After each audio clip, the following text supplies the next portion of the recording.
It's March 28th, 2025. I am at Joel Pearl or thejoelpearl.com on Blue Sky, and it's time to get in the weeds. Jeremy Lambert is here. It is a fabulous Friday. Hopefully you're looking forward to another big weekend where not much wrestling is happening, but a lot of stuff is out in the world. How you doing, Jeremy? How you feeling this morning? I'm well. Yeah, only Collision this weekend and independent shows and whatnot, but Collision's the only kind of major show, which is nice until next week when we got like Battle Riot and Dynasty. Dynasty's next weekend, Joel, right? Next weekend? Yes, the 6th. I've already purchased it, so shout out to me. Oh, good for you. Nice. I got it on the pay-per-view pack. I'm looking at my Triller just in case. I got it on the package with Revolution last month because I think I paid like $20. It was some stupid cheap price. Okay. Good with that. What is happening next weekend? I know you mentioned Battle Riot and of course AEW Dynasty. Is there something else that I'm missing? No, I don't think so. GCW's got shows this weekend, but the Weekender, we've got we got Steven Jensen for that. There's always independent shows like that. That never stops. So. Yeah, this is a very funny weekend for Effie because he's facing Stephen Crow, not to be confused with Stephen Flo. He's got Stephen Crow tonight at Love Pro Wrestling. Shout out to our pals at Love Pro. And then he faces Microman on Saturday for the title. And then I forget what his match was on Sunday, but it's another one that's like you didn't expect it. It's I forget what it is, but he's just got a funny weekend. So shout out to Effie. Yeah, well, we covered on the Weekender podcast. Go subscribe to Fightful Select, the best $5.99 in the business. That's what we're at now. It's not $6, it's not $5. That penny comes back to you. It's $5.99. We'll give you a good time. We got to find a way to market that. I feel like you did it. $5.99. It's best $5.99. That's fine. Make it a good time. All right. $5.99, just fine for your Fightful Select subscription. Works for me. We also have our free 99 subscription tier. That's something that good old JR taught me once was the free 99. I thought that was always fun. I roll with that one. The best offer you can have is free 99. Is that still 99 cents though? Like that's the thing. Is it not 99 cents because it's free 99? So like that's the 0 and the 99. That's $1, right? Yeah. Well, if you include tax, like some people, don't include tax. Well, here we're at $1.13 at that point.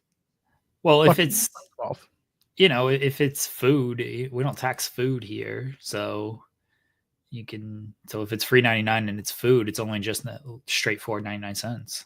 What are you getting food wise for 99 cents? Coffee? Soda? Maybe like a donut. Like some donuts might be like 99 cents. You know who's got a really good deal? The Burger King. Their little $5, $7 menu. It's like 2 for $5 or 2 for $7 or 3 for $7. They got bacon cheeseburger, a Whopper, chicken fries, regular fries, a drink, and chicken sandwich. So they got those 6 items. You can get 3 for $7 or 2 for $5. And it's, because we don't tax food, it's a flat 5, a flat 7. Pretty good deal, honestly, especially, all these kids, you get them 2 things each for $5. Not terrible. Then they drink water if they want something to drink. Who needs to get like a soda or something? Closest Burger King to me is a 45-minute transit, 25-minute drive. No, that's a little long for a $5 meal there. What's weird is where I live and that Allegedly. This city is very condensed. That's like it's not out of the city, it's in the city. In fact, it's further in the city. The fact that it would take 25 minutes to get there is just ridiculous. Yeah, but you got to take like a bus to get everywhere. That's what throws me off is like I'm not used to the busing. I drive everywhere, but driving takes just as long there as the bus does. Like it just feels quicker to take the bus. Yeah, well, then that's the thing here. So in this case, if I'm taking transit, it's 45 minutes. It's a bus, it's a train, and then it's a streetcar. So you get all 3 of the Toronto facets. If you're driving, it's 25 minutes. Pardon? Is Vin Diesel driving the streetcar? Probably. Ding, ding. Let's go. Oh, nice. But yeah, it's a very weird way to get around. And yeah, if you drive, it's 25 minutes, but you got to drive through that traffic. And you've seen it. You know what it's like. A lot of stop and start, and it can get really busy. Either way, all this to say, I'm not going to Burger King unless I happen to find myself in that area, but I do like it when it's inexpensive. Like our pal Major in Major Blood in the chat saying TTC can be really rough. When it's good, it's good. When it's bad, however, it's really bad, and there's no in between. It's true. When stuff goes down, it goes down. Like, you need to get a bus, or if you want to take an Uber to wherever you're going after that, game over, man. Third pricing, you screwed. You ain't going anywhere for less than $20. It's crazy. Yeah, we took an Uber from the GCW show back to your place that night. We definitely took an Uber. I can't remember if it was that, but we definitely took one. Yeah, it was because we took a bus to go like down there and everything. And, right, because we were downtown all day. Yeah, it was a long day. Yeah, God, that was a long day. It's nothing compared to what I'm about to do in a couple of weeks, but regardless, I gotta get a monorail ticket while I'm in Vegas. Ride loves the monorail. Yeah, well, this one kind of works. It takes you at least to the places you need to go to. But I'm also not staying. I'm also not staying on the strip. Like, I'm staying off the strip. Shout out to Circa. We'll talk about that in a little bit. But like, I'll be staying at Circa. So that is downtown in Vegas. That's on Fremont Street. So I won't be on the strip. I'll just be strip adjacent, and I'll have to get down to the strip to actually do stuff. And I think I'll just do what we did like with GCW and the media junket stuff for Money in the Bank. I'll probably just stay downtown all day. I'll have a couple of battery packs. I'll have my camera. I'll have my laptop. I'll have everything I need to shoot and edit, and just work from literally anywhere in Vegas down on the strip. That'll be it. You're talking too much about stripping, Joel. I'm a little concerned. Well, I got to make a living somehow, okay? Because I can tell you this much. Telling you to leave a thumbs up on the video, that's one way that you can help me make a living. The pyro going off, that's just like, almost, you got to smile, Jeremy. I don't want to smile. I know, but that's how the pyro shows up, right? You should never tell a beautiful man to smile. It's true, but if you smile more, then the pyro shows up. See what happens when you smile more? The pyro. People are happy. And you can also subscribe to the channel. That will also help us be happy. We're on our way. I want 20,000 by WrestleMania weekend. That's what I want. We're moving. We're shaking. Tell your friends. Go make fake accounts. I don't care what you do. Get us to 20,000 subscribers on this channel. And while you're at it, you can donate a super chat. Any question or your statement read on the air, and it also drives our conversation because Tenruz starts us off saying salute to WrestleMania to wrestling media. Salute to wrestling media for the next month. Thank you. It's going to be busy for a lot of people for a lot of different reasons. I know Jeremy's working all year round for this moment. Yeah, it'll be fun. I'm looking forward to it. It's a busy weekend, but I like staying busy for the most part. I need other people to stay busy, and I need other people to enjoy it as much as I do, and realize that yes, it's fun, but we also got jobs to do. Yeah, exactly. You got to keep up on it, and it's not an easy job. I don't. I think a lot of people take it for granted, and I know how much work you put into it, and how much people put into it. We know those people, but yeah, it's going to be busy. I'm looking forward to the craziness, but I'm also a little nervous. We'll be good. Jeremy is talking about Joel in the Law. No, wait. You mean in the low? You mean down low? Because I don't work hard enough. Oh, now we're getting at. No, you. I'm in a different space than Jeremy. Yeah, Joel does his job. That's all I can ask for. Joel, anything Joel needs to do, Joel gets done. So I don't have anytime I need something from Joel, I can go to him, and he's very good about helping me with it. I'm not talking about Joel. I'm talking about everybody else. Someone in the chat asking, can we or Sean get an interview with Gail Kim? Sean probably can. Sean probably could. We had a very long conversation last night during the TNA post show. Go check it out. I went solo, but Sean came in, joined me to talk about the Gail Kim news and all the other firings as well. We touched on everyone who was let go, and we talked about Gail Kim specifically. And one person in the chat said, Gail was feeding Sean information, blah, blah, blah. And Sean just spent an inordinate amount of time dunking on this person. Shout out to Sean for that. And who knows, if Gail wants to put her story out there, I think that she would trust Sean to be the person to do that. We would also do it well because we cover TNA, we understand TNA to a certain degree, but also we're a different format show than what Sean would do. So it really comes down to what Gail would want to say and what Gail would want to get across. She's clearly hungry. She's clearly wanting to prove a lot of people wrong for the decision that was made. And if that's what she wants to do and that's what she wants to put out there, she is more than willing to do it with the people that she trusts to put it out there. I'd do it. I'd love to do it. I also know Sean would love to do it. Ryan was there as well. Ryan Lambert was in the chat last night. Sean was ranting, and it was very funny. Go check it out. Go check out the TNA post show from last night. I mean, you didn't make him, but he came on a Thursday night TNA show. He couldn't have been in like a great mood to want to do that, you know? He was in a pretty good mood. He's like, I never show up here. And I'm like, boy, howdy, don't I know? Yeah, like there's reason for that. It's Thursday night. It's the one night allegedly that's like kind of an off night. Is, you know, no offense to ROH and TNA. I mean, some offense, but it's 2 taped shows. One doesn't really matter, and then there's ROH. I was waiting for that. But it's 2 taped shows, so you know what you're getting like going into it. The only time that like something happens is when TNA like announces stuff on their socials. Like the Nemesis and the Hardys is now a match. Moose and an Ultimate X is now a match. So like that's the only time like something happens on those shows that's going to catch you off guard. And then otherwise, like Thursday's pretty just kind of quiet compared to the other 4 weeknights where all the shows are live. So there's more potential for just something to happen. So yeah, Thursday night is like kind of just an off night. I'm sure Sean feels that way to some extent. Like I certainly try to feel that way. And then, so yeah, him showing up to a Thursday night show, it's like, oh geez, what have you done to him? I can tell you, I didn't ask him to show up. I kind of expected him to, given. Oh yeah, I know. Content, right? Yeah, but he did. But also, he just shows up. He does. And going back to like the tape shows and Thursday nights and everything, it's exactly that. Like ROH is taped, TNA is taped. When TNA goes live, there's a little more buzz behind it because it's a live show and that's more exciting. But those are only happening, you know, once every couple of months at this point.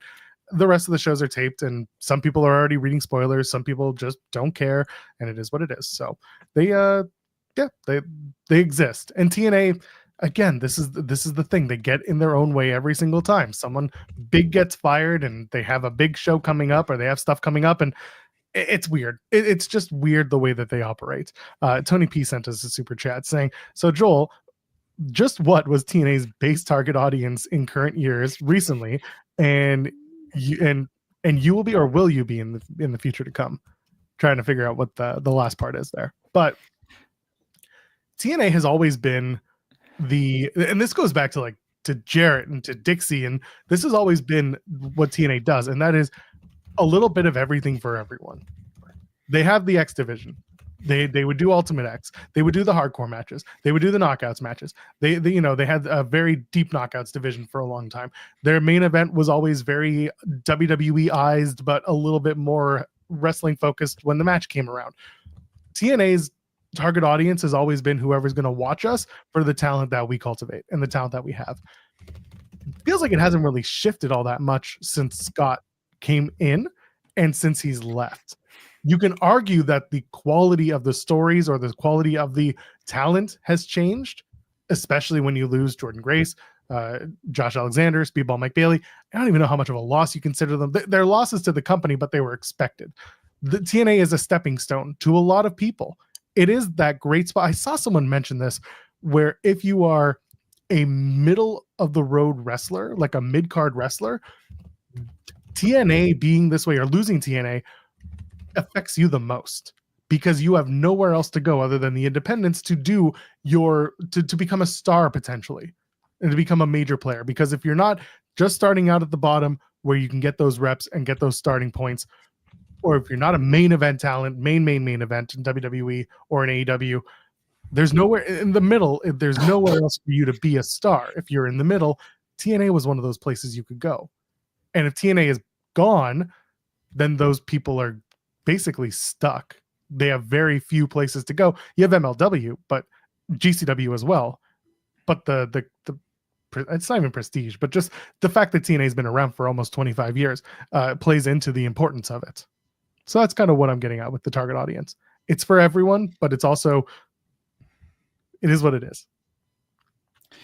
I mean, it's for the wrestlers. Like you I think you hit it on the head with the wrestlers. Excuse me. Take 3. The wrestlers are the one who lose out here, because if they don't feel comfortable working there, if they don't feel like, oh, this has an upward trajectory for me, this is going to be beneficial to my brand, then they lose out on a really good spot to work, because it's the only other company that's not AEW or WWE that's a weekly television show. And so that weekly TV helps you prepare for AEW and WWE. No offense to anybody out there. Most of them have a goal to get to AEW or WWE. Most of them. I'm not saying all of them. There are people like Effie and people like Janela who make a very good living on the independent scene and don't want to be a weekly television wrestler and feel they would probably be constrained and handcuffed by AEW and WWE, which is most likely true. So they are more the exception. But when you think of all the wrestlers that are out there, and there are a lot, the majority of them, they want to end up in WWE or AEW, because that means a full-time contract. That means making a living doing wrestling. So TNA helps with that in the sense of they can help you prepare. One, they have a WWE relationship, so that is a nice little bridge to WWE. But two, you get prepared for weekly television wrestling. You get prepared for what it's like to wrestle on television. No offense to GCW, different things. No offense to MLW. Again, they do good television wrestling, but it's not weekly. They do their special shows that are live, which is good, and then they do a taped show. TNA is really the only thing that's going to help you prepare for that. And if wrestlers look at TNA and are like, man, they're going to fire people like Scott D'Amore, they're going to fire people like Gail Kim, I don't really know if I want to go there. I'm really close with D'Amore. I'm really close with Gail Kim. I don't know if I want to stay there. I think it hurts wrestling more than anything, because fans, you have so many options. Honestly, if you're if you're watching TNA, you're probably someone who is also watching MLW and the Indies, and you're most likely watching WWE and AEW as well. You're probably consuming more than your average wrestling fan if you're watching TNA. So for fans, you're going to continue to watch what TNA is giving you, and they'll continue to put new people in that spot, and hopefully somebody catches on and gets over and things like that.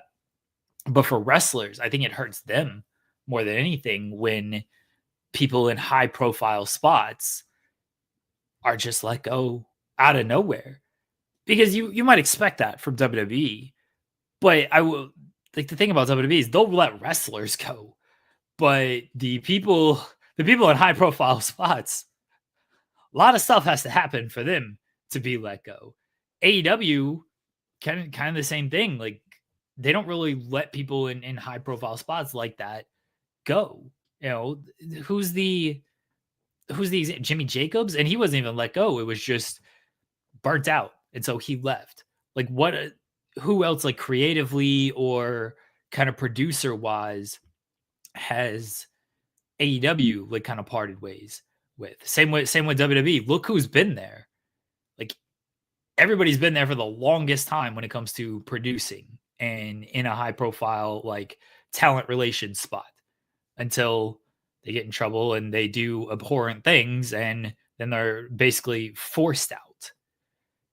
TNA is more turnover, just turnover straightforward of like, yeah, you didn't really do anything wrong, we're just gonna kind of fire you. Like, they've had way more turnover than WWE in AEW over the past couple of years. Yeah.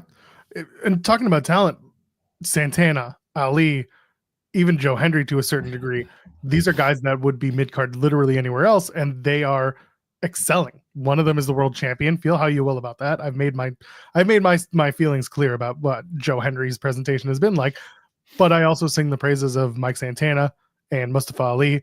We talk about Steve Macklin as another guy that came and made himself into a featured star in a place like TNA. Would that translate anywhere else? I think for some of them, absolutely. Santana and Ali easily can go and continue to take the work that they've done, especially the character work and the presentation that they've worked on, with a televised product and continue to build on that. And another thing with TNA is, like you said, it's a place to work that has TV, but also, as we've talked about on the show, it is a very easy deal because you're working 2 to 3 dates per month. They are busy days. Do not get me wrong. They are crazy, crazy busy days, and you work a lot and you work hard, but it's not the same grind as AEW. It's not the same as WWE. It's not even the same as MLW. MLW, like you said, does a live show and a tape show. WWE, they're live 99% of the time, tape show here and there. AEW, same thing. 99% of the time they're live when they need to be live, and they can tape Collision or an ROH. With TNA, everything, they'll do a live and they'll do a taped, and that taping will stretch for a couple of weeks. You are featured regularly on TV through those taping shows. So if you're not wrestling, if you're not live wrestling, you're on the show. You are featured on the program, even though you're sitting at home just watching it or not. So that is a benefit. Your name is out there in a world, in a culture where like you're forgotten about very quickly if you're not featured prominently weekly or even at all. You're prominently featured weekly, and for all you know, you're booked to work a Thursday night in whatever city, and TNA's on TV as well. You're working, you're making money, but also TNA is airing the match that you are in, and so you're, in a way, it's double dipping, but it's different. So there's a benefit to TNA for wrestlers like that. There's no reason for it to go anywhere. Again, the moves are very strange when you see the fact that the people that were fired are people who had been building their business, who had been showing growth in almost every metric that they were assigned. It makes it very weird, and it makes it difficult for some people to continue supporting the company for whatever reason. I get it. That's up to them. It's up to whether you're a wrestler or you're a fan. Your consumption of the product or your interest in it is completely your decision.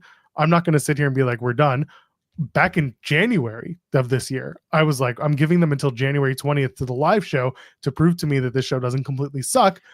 Otherwise, we're going to pull the trigger and we're going to say no more. Turns out we outlasted the ROH post show. So now it's just a matter of spite for ROH because it's an AEW product. No, just because whatever. Because ROH is ROH. The stuff with TNA that bothers me still bothers me. I will continue to talk about it openly. But I'm still going to review the show, and I'll be objective, and I will be honest, and I will hear from people who are fans of TNA, and I will hear from people who work for TNA, and they'll tell me how they feel about it. That's fine. I like that. But yeah, who is TNA for? Literally everybody. That's like, it's such a cop-out answer, but it is literally for everyone. And you can argue that is that's detrimental to your business if you're trying to hone in on like who you're supposed to be for, and if you're for everyone, you're for no one. But TNA, TNA is gonna TNA. That's the old saying.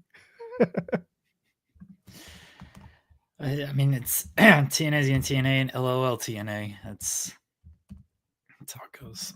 And I'm going to reiterate for the 50th time: a sale makes no sense. Oh yeah. There's no a sale to WWE.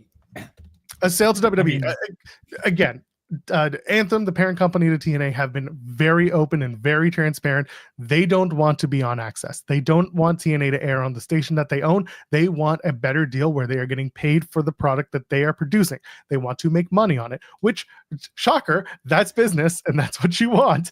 They've been very transparent about that. When it started at Bound for Glory, there was talk about wanting to sell. That was at the time. Bound for Glory, when they started putting literally everything that Anthem owns, started going on the barricades and on the ring mats and everything. I talked to a couple people. I'm like, y'all want to sell? And they're just like, well, we're open to it. So that's been on the docket. That being said, once WWE stepped in with this partnership, it was never about we're going to buy you, but it was always about we're going to help you. And the help that we give you will be self-serving, but it will also, it'll look good to us, but it'll also be helpful for you. That's kind of where it stands. I think they are willing to sell, yes, if it means getting to a bigger network. And I'm sure they'll retain something in that. But yeah, a sale to WWE, like we talked about the other day, it doesn't make sense for a lot of reasons. It doesn't make sense for WWE. Like, WWE is not in the promotion acquisition mindset right now. And they're in the promotion partnership mindset because that benefits them. It doesn't benefit them to take on TNA. I don't know if they have debt, but take on TNA expenses and try to continue to run the promotion in any type of way like that. It makes no sense for them to do that. It makes sense for them to partner with TNA and like help them in some regards, to help their talent as well to cross over in that way. And if TNA somehow gets a bigger deal out of it, a guy joked and people didn't quite understand the joke because it could have gone a lot of different ways. If WWE can help TNA get a bigger television deal and then move the show to Wednesday, they'll probably be fine with that. You know, like, sure, go move to Wednesday, see what happens, see what we can do with that. They'll move Evolve to Thursday. But that's what they're trying to do. They're trying to partner with these companies. They're not trying to buy these companies. Yeah. And again, you can feel a certain way about the optics of that. I get it. Like, it's also, there are only so many days of the week if we're talking about the TV deal stuff. And yeah, it'll be what it is. It's just, yeah. I don't expect a sale. I know that Bill Apter, and this is not shade at Bill Apter, but he had talked behind his paywall with Sportskeeda about, hearing that Gail's firing was a WWE thing, and it's not. It's not. So we'll leave it at that, because that was conversation in our Fightful Select Discord was turning to that, like, hey, we heard about this, and from everything, it's not. WWE has no reason to meddle in what Gail's job was. She was talent relations and she agented matches. WWE has their own TR and they do their job. And also they have their own agents that work with their talent and they don't tell TNA talent what to do. And yeah, there was more heat on Ariel Schneer than there was on Schneer than there was on Schneer. It's Schneer because it's Schneer. It's his LinkedIn. I went to his LinkedIn. Everyone's spelling it wrong. It's Schneer. Schneer. Also, he's a Jew, just like I am, so I'm pretty sure I can get it right. Okay. All right. Well, I'll continue to say it wrong because I'm terrible with words. Fair. Yeah, I don't know if there's anything you want to add to that. Yeah, Schneer. Schneer. Schneer. You sure it's not like Schneer? No, and it's funny because I know someone whose name was Schneer, but that's a first name. Where's my Schneer? There's no Schneer in my headphones. Now we're just getting weird. So yeah, Schneer. Schneer. I'm gonna get a message from him just being like, thank you for getting my name right. Everyone else got it wrong. Be like, wow, I can't believe you listen to the show. Be like, I don't. I just have antennas that tell me when people spell my name properly. That would be something if you had like that kind of power. That would be sweet, honestly. That's the Judar I've always wanted to have. Judar. I can't say that word. I feel like I'll get canceled. I can say it. Yeah, it's like when people use Gadar, but it's different. Right. Yeah, I get it. I just don't think I could say that word. No, but now that I've introduced it, none of you can use it except for a very small amount of you. Yeah. SB3 can do it. It's fine. SB3 can use it. Yeah, we got a thing going. Oh. He's okay. You are too, but it's different. I feel like I'm too white. I mean, I am too, but like, I'm a Jew, so it's good. The struggles are different, but they're understood. You know what I mean?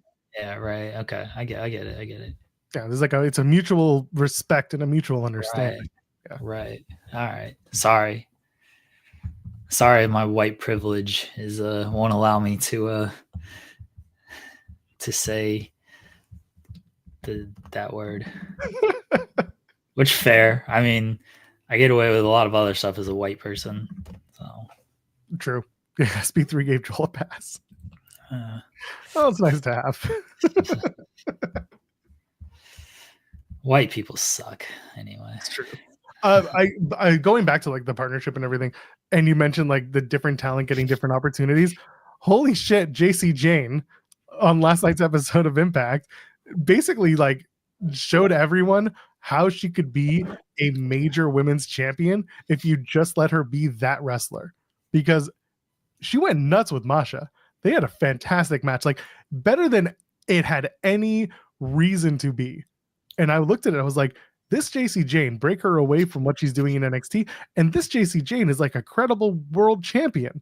What are we doing? It was very good. That's the good thing about the TNA partnership from a WWE perspective is these women and men can go there and wrestle in this way, right? Because this is not a knock on JC Jane. It's the NXT women's division is super loaded right now. And they just don't always have time to give people like JC Jane a longer opportunity in matches. And obviously the WWE style is different from the TNA style. So there's just going to be differences there. But yeah, they don't have the time a lot to give someone like JC Jane a longer match so she can show out. Like, good on her for going to TNA and showing like, hey, this is what I can do if given this opportunity. And I hope people in WWE were paying attention, like, oh, all right, maybe we can give someone like JC Jane this opportunity because she's proven here that she can do it. She just needs a little bit more in NXT. Like, and that's what she should be doing with that opportunity in TNA. That's what everybody should be doing who doesn't have the opportunity on NXT television. Obviously, Obafemi is different. Obafemi is the NXT champion, so he's going to be fine. When he goes to TNA, he doesn't need to be like, let me prove to you what I can do on NXT. He's the champion. But someone like JC Jane, people like Gigi Dolan and Tatum Paxley, it's like, here's what we can do if we just got the time that other women might get. This is why we should have that time. And hopefully people are paying attention, and hopefully it pays off for them. Yeah, I don't care much for JC Jane's taunting. I don't think that like, that's a character thing. That's where. Do you just hate like all women taunts? Yes. Okay. Yeah. Except for Gigi and Tatum, I like them. I like Gigi Dolan, Tatum Paxley. Are you like you? I know Dana Brooke, Ash by Elegance, doesn't do like her 15 taunt pose to start, but like you hated that when she did like the cartwheel and the backflip and we all did. The kick and then the flex. But the thing is that rule. But then she paired. I'm just thinking about this stupid entrance now. You can go and watch it over on the YouTube channel because they released that NXT special from San Jose. I think she's on that. Anyway, I didn't like it, but you know what? I really like Ash by Elegance now because the character fits what she does. And like, she's so obnoxious that it works. And also like, listen, there's a little bit of inside baseball. Like if you know how much the like Ash, real name, whose name I always forget. She is Ashley, right? Her real name's Ashley. Yeah, no, it's Amanda. It's Amanda, right? Because her Twitter name is weird. It's like Ashame Sabera or whatever. Can you look it up? Yeah, it's Ashley. Yeah, it is Ashley. So Ash, the real Ash, is so passionate about pro wrestling and would go out of her way to do more backstage and setting up the ring and coming to do extra training. And like, she just wanted to do this thing. Knowing that and knowing how much work she puts into it and puts into her character, that made me really appreciate what she does now. When she was doing the NXT thing where, yeah, like cartwheel, kiss the bicep, do the flex, the way it was overdone. I make the same thing, and I hate to compare her to this. Nikita Lyons doing the same stupid shit, coming out and like when you can see a wrestler counting the steps in their entrance while they sing their theme music, there is nothing more frustrating. Shout out to Louis. That's amazing. Lou by Elegance. Goes and renames himself just for this bit. But yes, I despise anyone, gender regardless of gender. Anyone whose entrance is so incredibly choreographed that you can tell that they're counting it in their head, they got to get out of their head. It's not good. It's obvious and it's not good. Shouts at Cody Rhodes. Dude just comes out and goes, "Whoa!" Using all the pyro. Oh, that interview with Kale. Shout out to Adrian Hernandez. That dude. All right, so come on. I should message Adrian and see if he wants to come on the show. He knows he's always welcome here. By the way, Stand and Deliver, going back to NXT for a sec, now has a 9:30 a.m. start Pacific. So it's like 12:30. That's fine. 12:30. I don't know if that's going to be the show start or if they're going to do a kickoff, but WrestleVotes had posted that 9:30 a.m. local. So I'm planning to go to that show and I'll be up, so it'll be fun. Yeah, 12:30 is fine. All right, so I don't know if people saw it. Swerve did an interview with Vlad TV, and he talked about the WWE release and Hit Row being released as part of that. And he didn't say AJ by name, but he said, I was told that someone was. I'll get Swerve's words. I don't want to misspeak for Swerve here. So talking about the Hit Row release, and I've said Hit Row was Swerve, AJ Francis, Top Dollar, B-Fab, and Ashante the Adonis. So they're talking about B-Fab's like travel got pulled. It was in the app and then it was gone from the app.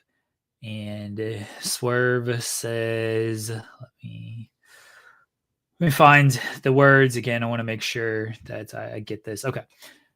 Swerve says, then we meet with Vince McMahon. Apparently, one of the members of the group they complained at the office because he was calling, asking her for her flight. What's going on? They're like, we can't disclose that information to you. He's like, what? He started getting aggressive on the phone, apparently at Titan Towers. So we're meeting with Vince. We have to talk to Vince about this because he was apparently upset with it. He's like, first off, that's none of your business. Your talent. You do this. You worry about what you do. Don't worry about anybody else, even if it's your group. You worry about what you do. That's how we do things here. That's a respect thing. And says Vince is just barking at us. And then he continues. We got a little bit of scolding. Okay, here we go. We got a little bit of a scolding, but it was just the one member of the group that made that call. And apparently who he was talking to in the office complained about he was aggressive on the phone or whatever. Who's to say how that conversation actually went? Probably a recorded phone call somewhere. I don't know. And then he says later on, next thing you know, one of the group members gets appendicitis. He can't wrestle, referring to Ashante, because his next line is, so now it's just left to me and the big guy, referring to AJ, to have these tag team matches. Apparently, he upset somebody in the back somewhere, somehow. I'll never forget this day. It was before the show, rehearsal and everything. We go over the segment. I come through the back, and Bruce Pritchard's just sitting there in Gorilla by himself. He's like, Swerve, you're the veteran of this group, right? You've been doing this the longest. You have the most experience. I'm like, yeah. He's like, all right, take control. And then 2 weeks later, we all get let go. And that was the last time all these reports come out about what happened, what possibly happened. And it was all speculative heat, major heat on one individual that caused everybody to get released and all that, which might have been true. Then I'm hearing from talents I'm close with. They're like, yeah, it was him. It was him. I'm like, damn. So those were Swerve's words. Never named AJ Francis in the interview. He never said AJ got aggressive. He was recalling what he was told in there. He did mention the heat, and then he said, like, I talked to talents and they all said it was him. So there is that. AJ responded on Twitter just saying like, oh, so now I'm an aggressive black man. And like I was standing up for my friend. So all of that's a setup. Nothing what AJ Francis actually said, although we will talk about that. All of that's a setup. Adrian Hernandez calls me at 2:30 yesterday. And Adrian just goes, I just spoke with AJ Francis. I was like, oh, yeah? How did that go? He's like, it was good. He's like, you want it early? And I'm like, yeah, I would like that early. So I actually listened to that interview before anybody else, and that's how I got the transcription out so quickly.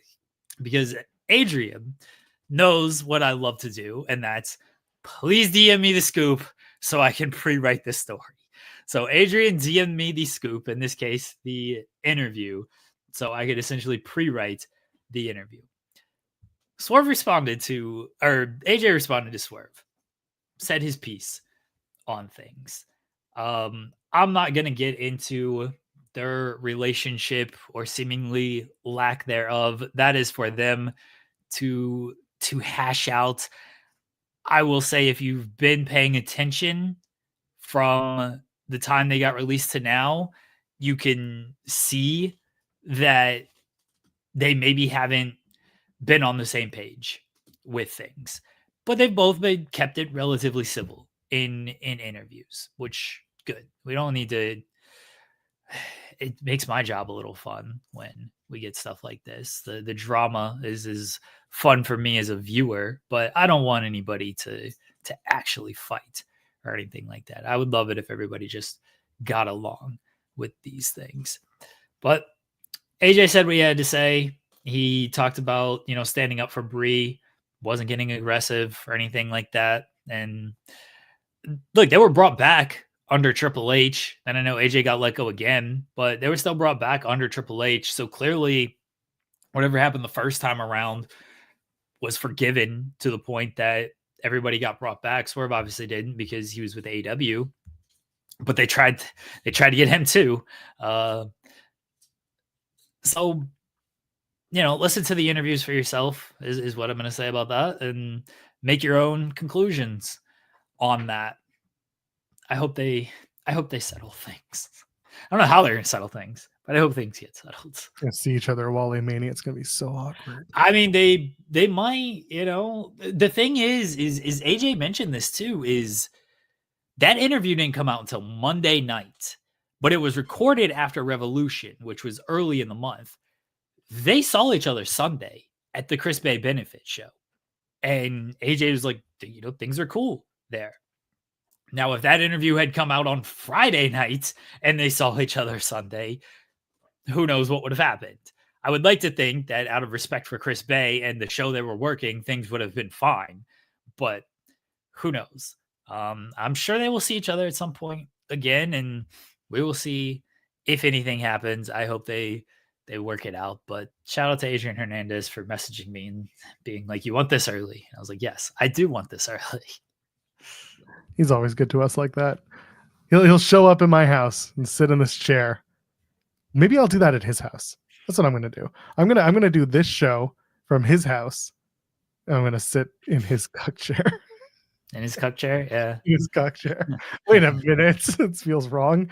Yeah, shout out to him. He's good stuff.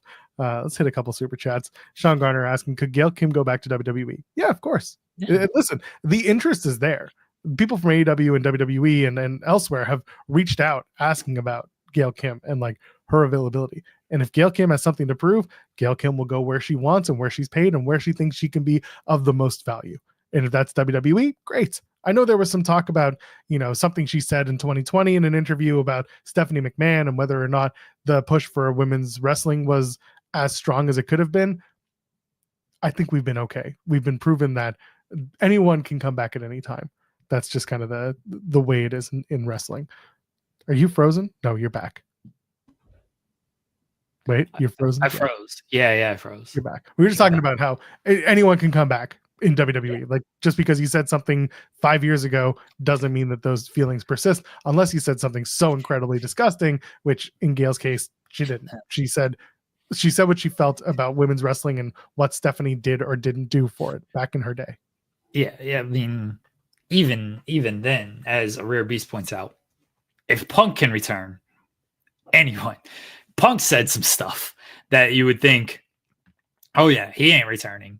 And then look what happened. So, and Gail was at the NXT shows in Vegas. She was at those shows. So it's not like she hasn't been to a WWE show since then or anything like that. So yeah, if Punk would be the easy example of like, if Punk comes back, like anyone can return. So Also, like with Gail, the funniest thing to me was she released that thank you, and I don't think people really realize she spent 17 years Oh yeah.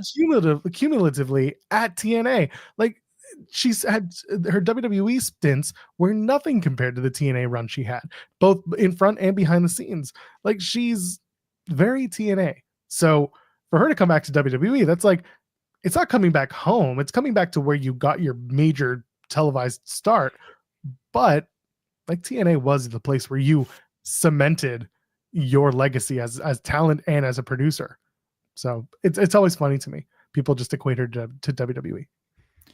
Yeah, she had way more time in TNA than WWE. I associate with her way more with TNA than I do WWE because I don't really remember a ton of her WWE run. Like there wasn't this is not a knock on Gail. It was just where she was on the card. But Mickie James kind of has a little bit more TNA love than WWE love, but it's like Mickie James had a lot of memorable stuff in WWE. Gail didn't have like a ton of memorable stuff in WWE, where TNA, like, she's the reason for the knockouts getting the opportunities that they got. First from an on-screen perspective and then from a behind-the-scenes perspective. But yeah, Gail, I associate her way more with TNA. Gail was kind of like Scott in that regard. And that's why it was so surprising when she got released, because everyone just thought she was going to be there forever because of everything she'd done for that company. Yeah, exactly. So we'll see where that lands. You want to talk about thumbnail for what should be the second time? Gail Kim's going to come on here. Yeah. I mean, you know what? So thumbnail is evolution. There was a report. It is a mystery. Doing things that no one sees. Is it the lyric? Clock makes a fool of history. Yeah. Oh, is that okay? Okay. Yeah, something like that. I love Motorhead. Anyway, I loved Motorhead. They don't exist anymore because Lemmy's been dead for years. Not going to get into it. Anyway, the Evolution PLE. We kind of we had a thumbnail once upon a time for it. It's actually the one on today's show from like Joel top of March. So yeah, let's pull the curtain back. You want go ahead. Okay. So Joel, as always, messages, not as always, but for most days, Joel will message like any thumbnail ideas. I know it gets harder since we've done 5 days a week, because usually on Fridays we would just do like an AEW thumbnail and talk about AEW. But since we do a show Thursday now, that's the AEW thumbnail. So Joel messaged on Thursday night, be like, any thumbnail ideas? And then I said he should have used the vanilla fumble. Blah, blah, blah. I want to say like vanilla fumble thumbnail. I said he should have used the vanilla fumble thumbnail. Cowardly didn't. And then I was like, I do Evolution, because that was a talking point yesterday on social media, because it seems like there's more concrete reporting on when this show could take place. And he's like, oh, like this one, which people can currently see on the website. I was like, yeah, didn't we use that before? He's like, yeah. Like, but I don't think we actually talked about it. Like, it got changed, because I remember you using this thumbnail, but I don't remember actually like having a conversation about Evolution. And apparently it was the same day that the report came out that The Rock wanted Cody to turn heel. So we spent most of the show like cracking jokes about that, because I don't think we actually gave any insight. God forbid we do that on this show. So Joel just rehashed a thumbnail. Lazy ass. He's just using a thumbnail from months ago. I guess not even months, like weeks ago. Weeks ago. Yeah. I thought about changing it. I was like, what can we do? I was like, no, I got a perfectly good one, because we ended up changing that particular week's thumbnail to the Cody Rhodes heel turn news. The aforementioned, not aforementioned, the reported Cody Rhodes was supposed to be the one who was pitched to turn heel, and then ended up being John Cena, blah, blah, blah. Like when that news all started coming out, I was like, well, I guess we're going to stick with that. So buried in that was what this thumbnail is, and WrestleVotes put it out. It's a few weeks afterwards. So Corey Hayes from Body Slam and the PWN Discord had said on March the 6th that WWE is looking to host an Evolution PLE in the near future. Everything on the schedule is tentative, but it's currently set for July 5th at the Mohegan Sun Arena in Connecticut. we will share more updates as things get confirmed, so stay tuned. WrestleVotes had said that on their Backstage Pass show, this is happening, giving credence and also crediting Cory for the report. Thank you for that. So yeah, it looks like we're going to have an Evolution 2 pay-per-view sometime in July, and people will start talking about that show as it gets closer. There is a deep women's division in WWE and in TNA and in NXT. Lots of talent to choose from and to work with. What did you think with the Evolution for the second time? What do you think of the Evolution pay-per-view announcement, or at least information as it came out? I mean, it's good unless they're just going to do 5 matches, and then what's the point? Like they can't do like a 5-match card, right? Because that feels like it defeats the purpose of doing this. Because otherwise, it's like, all right, you got your 2 women's title matches, you got your 2 mid-card title matches, and then just throw everybody else in a battle royal, and that's your 5 matches for Evolution. No tag team titles or anything. Like, if they're willing to break their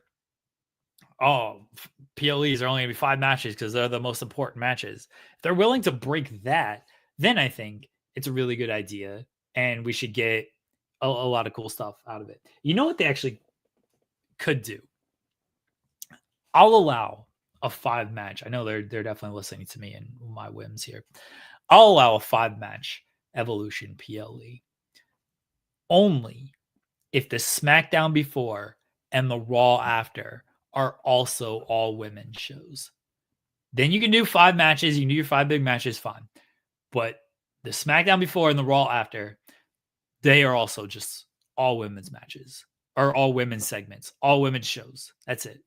That's the only way I'll allow a 5-match show. Otherwise, hey, you got to do 8 to 10 matches on this card so you can ensure people get on there, because I think it defeats the purpose of an Evolution card if we're only going to do 5 matches and it's the same people you basically see weekly on television anyway, and who 2 people, like 2 of the matches probably would have been on a regular PLE because they sometimes do 2 women's matches on the PLE.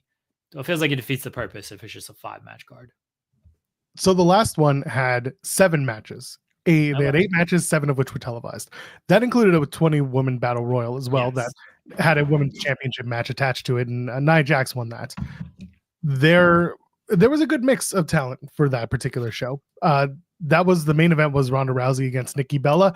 Part of me was like, okay, if we're looking for the Nikki Bella retirement match, or her last match ever, that's a good way to do it. You know, the woman who main evented the first Evolution getting to main event the last one, there's something in there. I wouldn't hate that.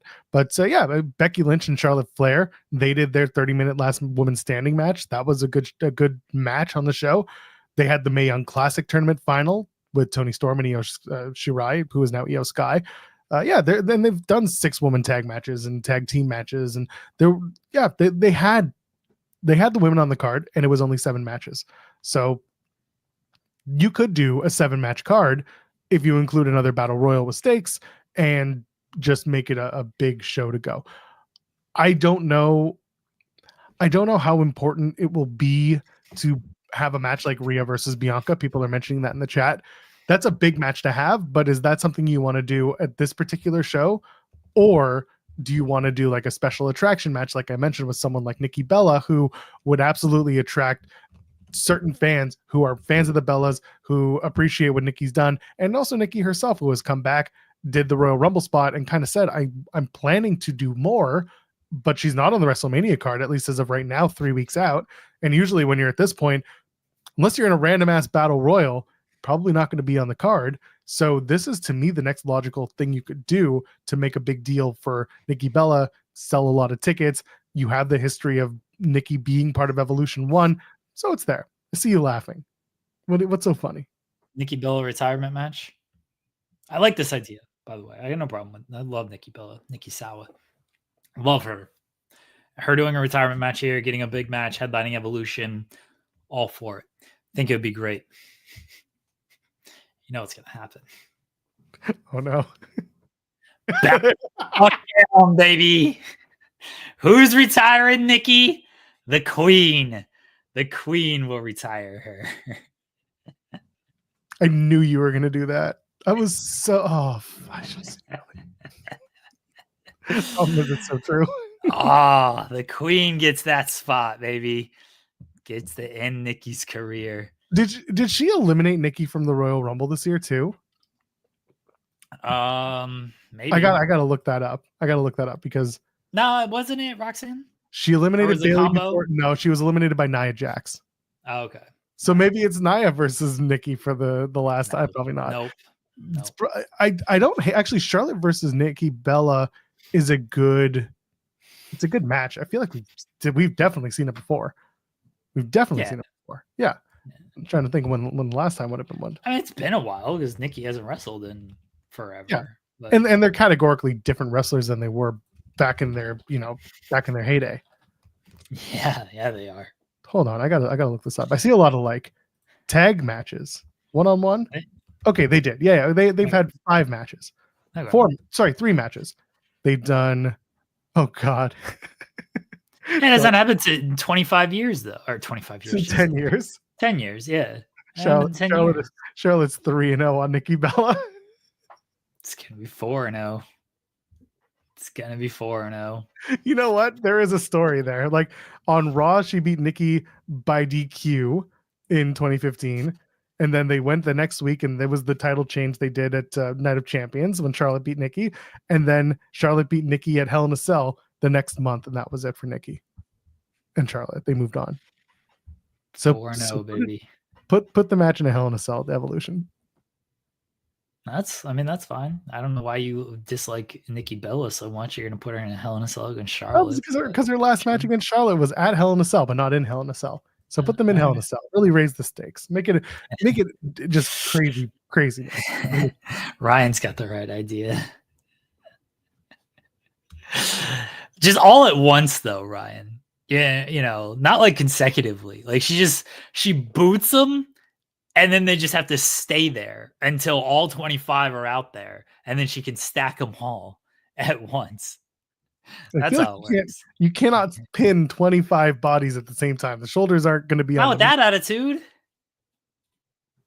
The Charlotte Flair Invitational Gauntlet match.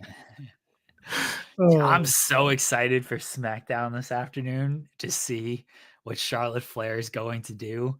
Oh, I can't wait for it. They got to fix what they did last week. What do you mean fix what they did?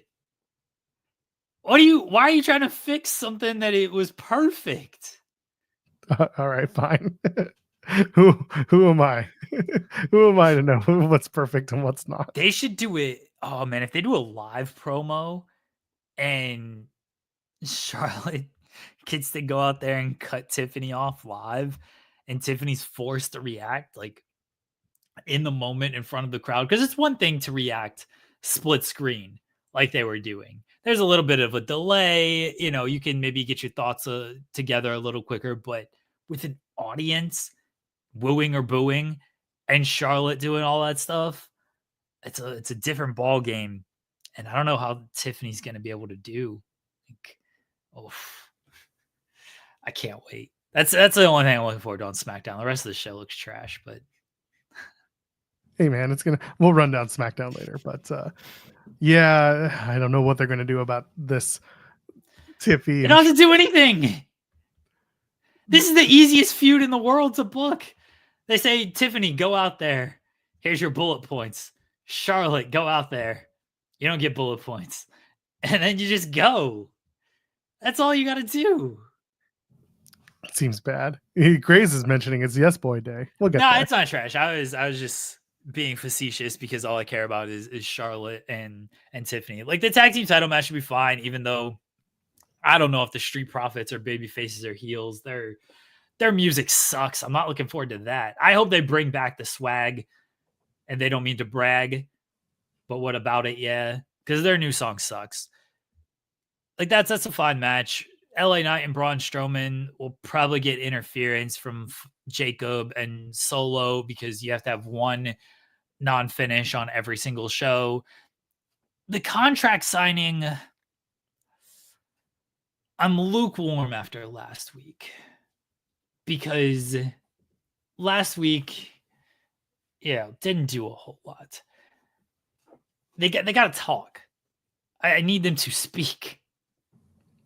I wouldn't be surprised if Nick Aldis, after he gives his big speech about WWE coin and why you should buy it, he sorry. If you know, you know. I'm sorry if you don't. so after Nick, gotcha. After Nick comes out, if he's presiding, I wouldn't be surprised if they do a whole like if you touch the matches off type of thing, which is like last month's Santino Marella specialty was if you touch, then the match is off. Where like now it's just everyone's banned from ringside. Now Nick would just kind of be like, if you guys fight again, we're not doing this match. None of you are going to WrestleMania. None of you are going to have any matches at WrestleMania. That's the only thing I could see them doing to make sure that they stay on task of, yes, they hate each other, but they also have some yelling and screaming to do, which hopefully builds the anticipation of one of them saying something that really gets under the craw of the other. And then they start really going for it, baby. They gotta speak.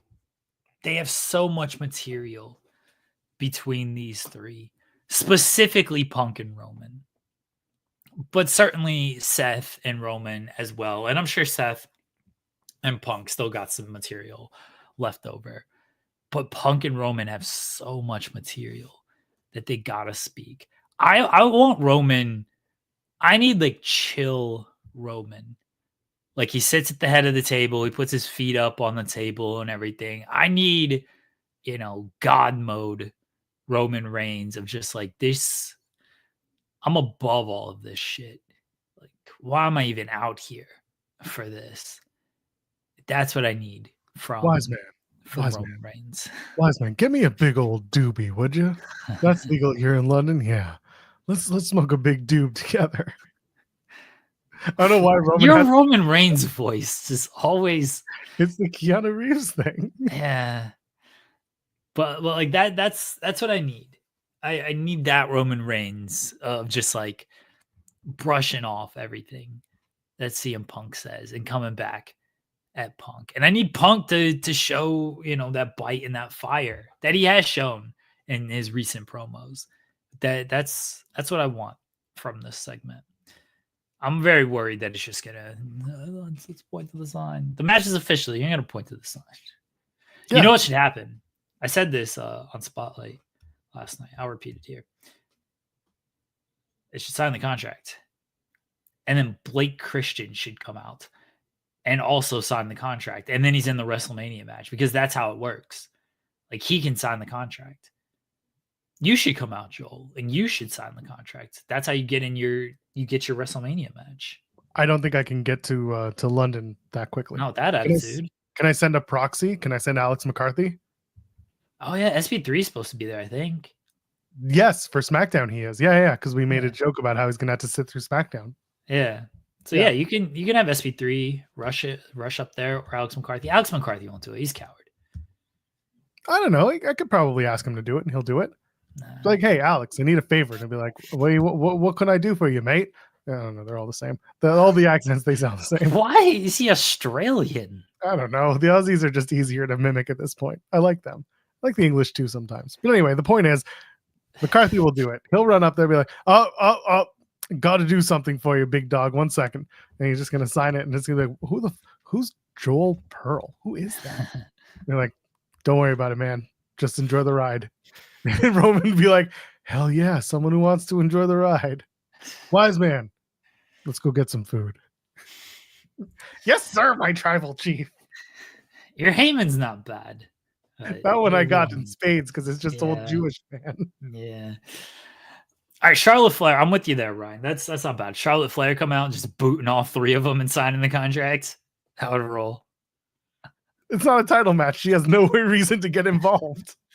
Unless they randomly turn it into like the winner of this match gets to go face, Cena, gets to join the Cena Cody match on night 2, which I've seen some people bandy that idea about, and I'm like, man, you can't do that. Like you can't do that. It doesn't work. It doesn't make sense. I understand the reasoning behind wanting to make more out of this match, but like it really feels like whoever walks out of this match gets a world title match of their choosing just by virtue of beating the other guys. It just puts you in that position. And then Drew could do the same thing because he's going to have the Damian Priest match. Same idea. You don't need to make it so that night one builds to night two. We did that one. We did that. We'll do it again. But I don't think that needs to be every year we build night one to night two.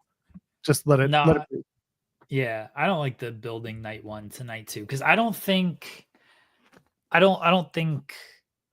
Cody and Cena needs another person in this match. And Cody and Cena need something right now because they keep doing the same promo.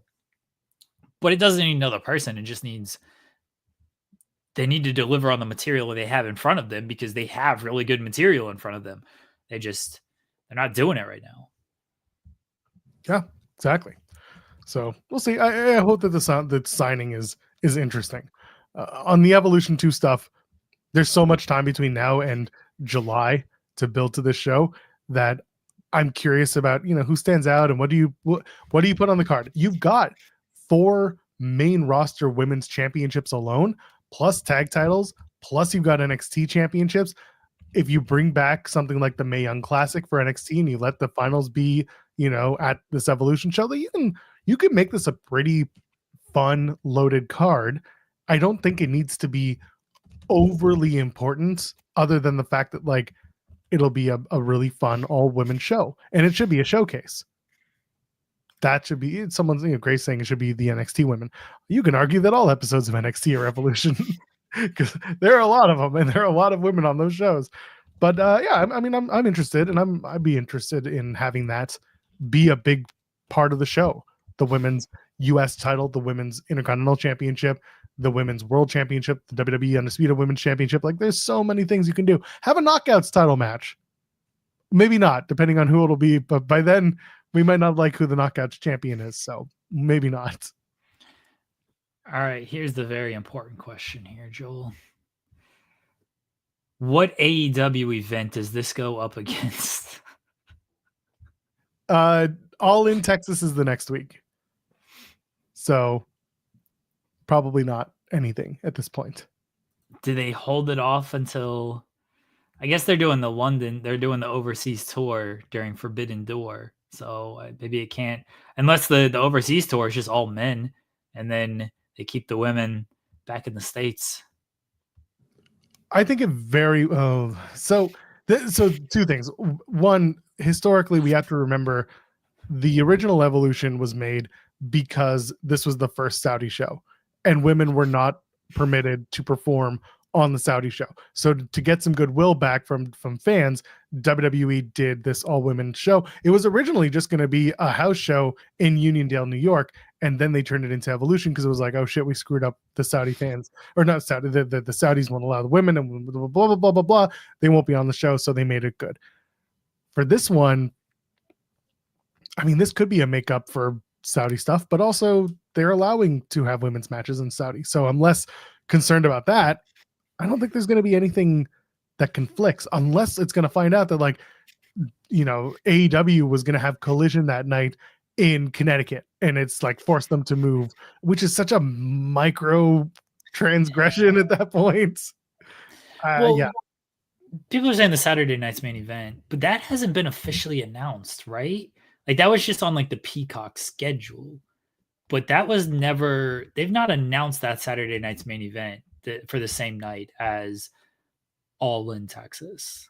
And they probably won't because it's in July and they need to get through the next Saturday night's main event, which is the one in Florida at Tampa, that like 4-day stretch they're doing. So I don't really anticipate them announcing the July one until probably May, June. Because it's the end of May. It's Memorial Day weekend for that Saturday night's main event because it's Double or Nothing, right? That weekend? Say that again. Yeah, Saturday night's main event is, by the way, on the Peacock schedule, that Saturday night's main event is gone. So maybe they jumped the gun and they decided to put it up there early, but that's off of the schedule right now. There's still the May 24th one, which is the Double or Nothing weekend. There's the NXT show on the same night as Double or Nothing. Yeah. So that Saturday night's main event is off of the Peacock schedule. Yeah, so there you go. TK needs to rent out the old WWE HQ and do a show in there. That old HQ has already been rented out. Someone's already purchased it or leased it. So he'd have to buy out whoever bought it out.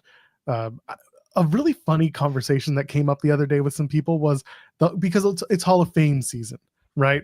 And the joke is always, where's the Hall of Fame? Where's the physical Hall of Fame? Will there ever be a Hall of Fame? And I've said it on this show, and I need to reiterate, there was a physical Hall of Fame. And I think do you remember where it was when I told you? No, I don't listen to you, Joel. Fair. Inside one of the elevators at the old Titan Towers was the WWE Hall of Fame. It was literally all of the Hall of Famers on plaques in the elevator. I am curious to find out whether or not that elevator and those plaques made it to the new WWE headquarters, because that is where the physical Hall of Fame is located. Can you get into that elevator? I don't know, but that's where. How do they not have a physical Hall of Fame? Like, it just feels like they're leaving money on the table with that. I disagree, because where would it be? And is it worth having something that's open all year round, staffed, maintained, upkept? Like, is it worth the value?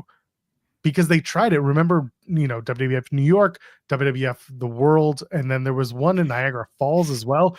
Those all failed because they couldn't keep the interest alive, and they still had to pay people to be there. Okay, maybe it's just not open all year round then. Like, maybe it's only open 6 months out of the year. Like, why couldn't you do it? I know Connecticut's not like a tourist destination or anything. It feels like they could attach it to WWE HQ though, and you can do, here's the Hall of Fame, and then maybe you do office tours as well. I mean, that's the thing. They don't want fans coming to HQ more than they do now that they have that atrium, which has the studio and stuff. That's as much as they want people in the building, and that's when they're by invite only. So they're not giving any tours to the audience. It still feels like they're leaving something on the table by not having like a physical Hall of Fame somewhere, like whether it be New York or California. I feel like New York makes the most sense just because WWE is kind of synonymous with New York as far as what people think of it as location. No one thinks of like Stamford. They do, but people call it New York. Well, you got the call from New York. But it feels like they're leaving something on the table with that. What I would do is, for whenever they do WWE World, whether that's WrestleMania, SummerSlam, Survivor Series, when they do one of those, there should be an activation for Hall of Fame, especially WrestleMania week. They're running, the Las Vegas Convention Center. Like, they're going to have a lot of space. They should have an installation for Hall of Fame. What that entails, that's the hard part, because WWE World traditionally has some of that memorabilia from Hall of Famers. So you can argue it's already there. It's just not outwardly said Hall of Fame. So to make an actual Hall of Fame set up every year, WWE doesn't like to repeat stuff as much. That's the other thing too, when it comes to their installations. So you can argue that that's a reason why they don't do it. But I just don't see a reason for them, from a financial standpoint, to have a physical Hall of Fame set up where people can come and go. I don't know. Like, if it's all maintained and everything, they have so much stuff. Like, so much. Think of like the years and years of history of just wrestling. Certainly WWE, but they got ECW stuff. They got WCW stuff. They got so much archive stuff on top of just the WWE history. So many gears, so many matches, so many just different wrestlers who are in the Hall of Fame and everything. Like, it feels like you can do a physical Hall of Fame. It feels like it's much different from WWE World, where you gotta, like, or not WWE World, sorry, like WWF New York, the restaurants and everything. You're trying to compete with all the other restaurants that are in New York and everything. This thing ain't competing with like restaurants and whatnot. Like, yeah, you're gonna have food and stuff there, but but it's like it's a destination attraction to go to. And I don't know the ins and outs of like how much it would cost to like maintain all of that. I'm sure they have sat down and they probably don't think it's financially like worthwhile for them. But at the same time, I just think about what they could do with that. And it does feel like you would get a lot of people, especially if you have it in a good location where people can kind of, walking the streets like, oh, here's the WWE Hall of Fame. Like, let's go in here and just like check it out type of thing. I mean, I went to the Hockey Hall of Fame. That thing kind of sucked for all the years of history that hockey has. And it's still, hockey's a big sport. Is it any bigger than wrestling? Like, it does kind of comparable viewership, if nothing else. Like, globally, yes. Like, hockey is a huge global sport. I know people maybe go to Toronto as like a destination thing, but it's not like this. Obviously, in Canada, much different, but it's not this big time sport like, drawing 20 million viewers or anything. It does kind of comparable viewership. It has kind of comparable reach in the United States. And I think they could blow the Hockey Hall of Fame like out of the water with what they could put in there. I wish WWE wasn't so concerned about their story of pro wrestling, because for everything they have, all the stuff, they can open a museum.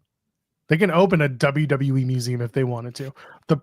I would love for them to have a pro wrestling museum, not owned by WWE, but certainly like kept up by WWE. But of course, because they want to brand everything and tell the story their way, then they won't do it this way. But imagine if there was a pro wrestling museum, like one that's involved with all the companies, kept up by archivists from different companies, or just different. I can only know of one wrestling archivist, and that's Ben, the one who does WWE. But I'm sure there are others that could be around there.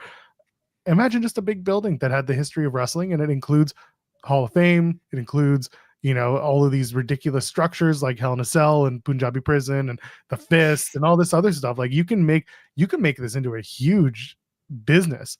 But again, how successful would it be? We're a niche product. Like, wrestling is a niche product. I don't know how sustainable it is compared to the NHL, which like it's a much bigger product. That it is a much bigger, more popular, and there's a reason why it's in Toronto. Like you said, it's a destination on top of a destination. So like, people aren't walking to the Hall of Fame, but it's like an extra incentive to be in Toronto downtown. Right, it's Toronto, but it's in like a mall in Toronto. Like, again, the Hockey Hall of Fame was what? That's a placement thing. Like, the Hockey Hall of Fame was very underwhelming overall. Like, when you think of like all the history of the NHL, and I went in there and I was done within like a half hour. Like, I walked around it twice, just making sure I didn't miss anything, because I was like, am I sure I got everything? Like, it was just kind of underwhelming. Like, if you put the WWE Hall of Fame in a New York, that becomes a destination at that point. It becomes like, hey, there's people in New York. What are we doing today? Hey, why don't we go check out this WWE Hall of Fame? Like, I loved wrestling growing up. I know who John Cena is. I know who The Rock is. I know who Hulk Hogan is. Let's go in here and just kill a couple of hours type of thing. They got so much they could do with that. What sucks right now is, just given the discourse of what's happening in the US and what should be shown in museums and everything. I'm like, man, you can put a big old wrestling exhibit in the Smithsonian with all that stuff, and you could partner with the Smithsonian, make wrestling a little bit more of an educational experience. That's what I want. I want to see. I'd love to see smarter wrestling fans, more engaged wrestling fans. Sure. Sure. I know. No. But let me have my Cloud9 moment. Silver lining, perfect world, whatever you want to call it. A world where people can go and it's an added value. You go to the Smithsonian and you're seeing all the beautiful things that are there, and then you go to the wrestling exhibit and you learn a lot about wrestling. And you come out and you've learned something. But on top of learning about the wrestling, you've also learned about other things in culture. Yeah, And Matthew Hook saying WWE hasn't done it because they can't charge $200 a ticket for it. And that's kind of the reality of it. They don't do it because the prices can't move dynamically the way that WWE has been doing it. It would have to say a set cost that can maybe change once a year. And it's a museum. So how many people are really going to want to do that? It's so weird. Okay. Are you good? No, because I also really like this idea, the corridor of gold with all the titles. I really like the visually. Yeah. That sounds so good in my head. I like That's what I'm saying. There's a lot of cool stuff they could do. All right, now let me get my joke, non-joke off. Joel, they're trying to mix wrestling and education, and let me tell you, it ain't working so well. Let the golf leave the golf alone. There is a world where there is a good looking like WWE Hall of Fame, and you have all the title belts on display, and you have like the different structures, and you have everybody who's been inducted, and you have like video walls and call a match type of thing. That was the one good thing about the NHL or the Hockey Hall of Fame, is like the little kids zone. Like, I couldn't do it because like I honestly felt bad. Like, I'm gonna ruin like these kids' moment. Like, these kids have been waiting in line. Like, I don't want to like take up their time, anything like that. Especially because I just went like solo and everything. But if I was with my kids, then I'd be like, yeah, let's get in line and now get out of my way so I can shoot these pucks and show you kids how it's done. Gonna mess this shit up now. But like that's the cool part of like the Hockey Hall of Fame is that little interactive area. Again, wrestling, like you can do that. Go in the ring, take a bump, kids. Let's show you how really fake this stuff is. Everybody's got to sign a liability waiver to enter the WWE Hall of Fame. It's the clip. It's Jim Ross. How do you learn how to fall off a 20-foot ladder? So they got a 20-foot ladder and they tip it over and you fall into a crash pad. Like, that's how you do it, kids. It's that simple. Ball pit. It always ends in a ball pit. Oh, man. Tenders is asking if AEW is keeping things in their from their shows to build a historical collection. As far as I understand, there are some things that they're building. They do have storage. They're just not as like, they don't promote it because it's not like a WWE where they have an archivist that's like outward facing and they make content out of it. Could they down the road? Absolutely. But as far as I know, things are just kind of kept in storage. It's actually it's in Tony Khan's basement. That's where it is. All right. It's on the yacht. It's on the helipad.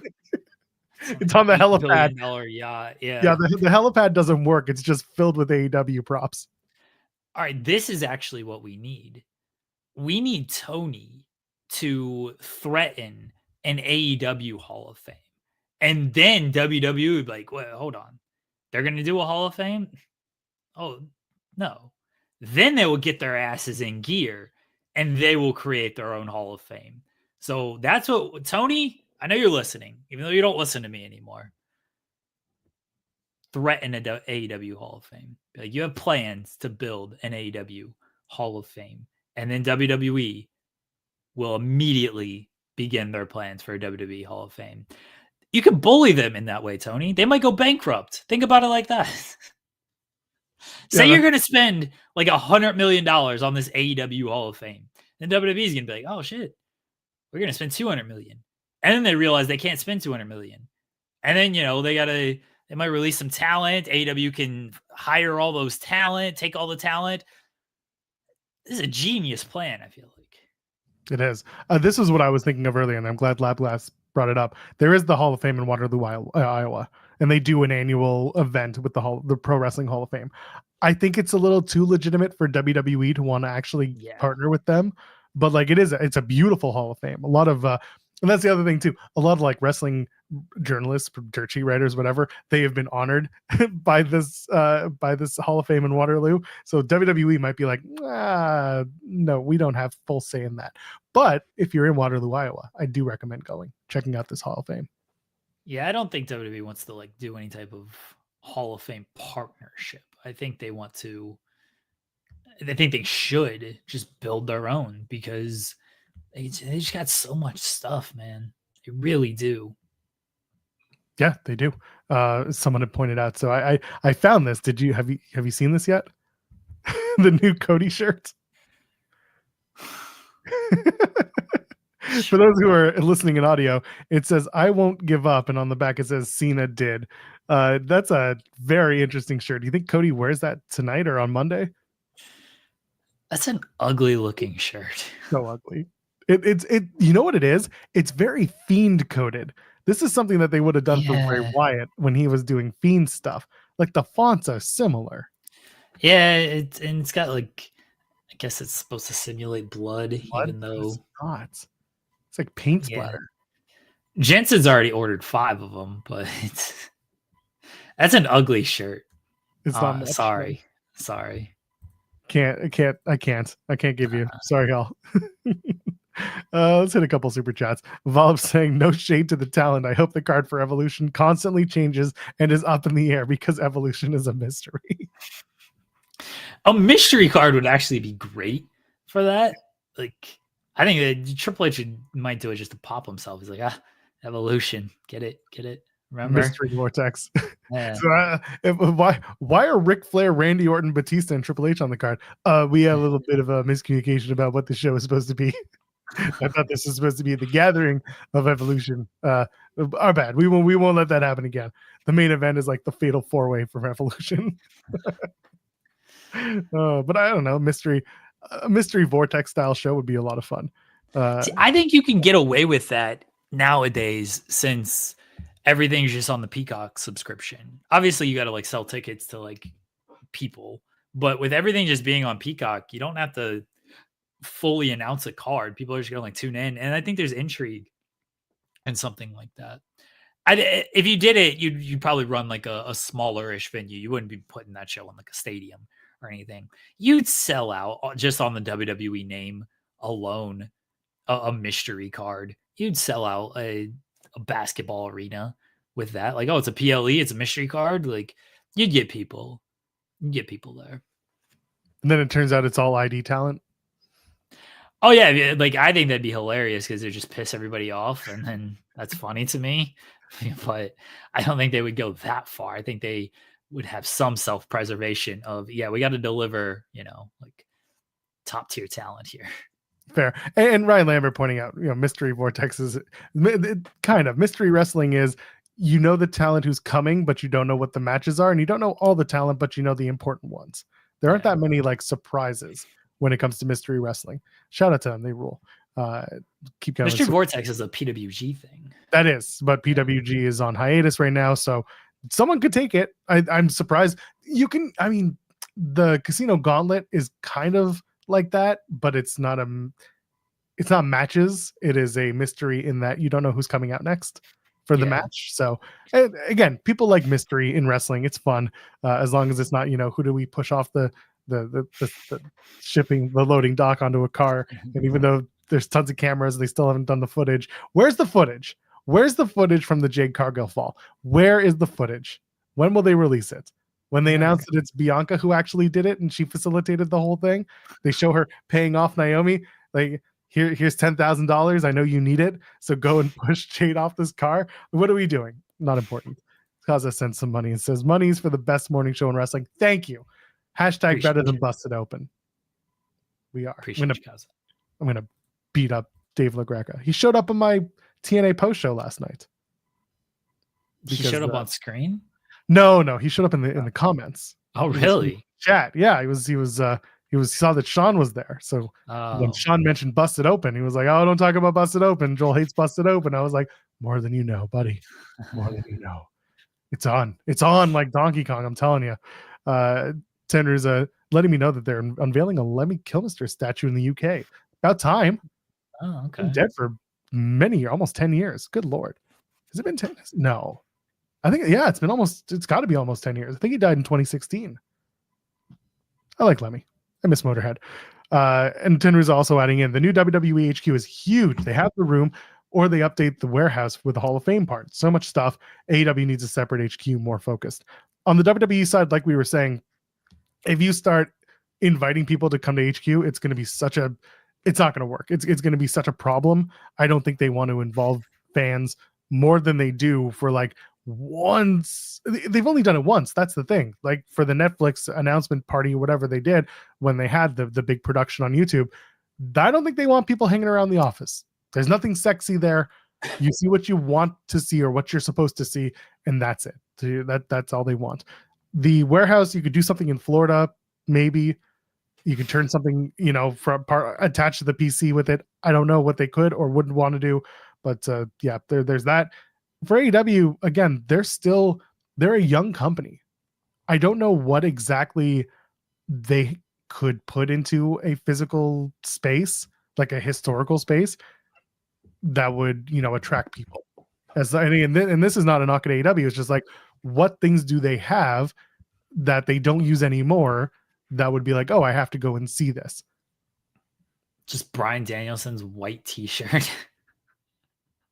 It's going to be like the glass that Darby broke, and everyone will be like, which time? It's like in Sting's retirement match. Maybe honestly, it's going to be a bunch of the Bucks stuff, like the pyro shoes, the tax shoes. It's going to be just their shoes. Just every match, the shoes that the Bucks have worn.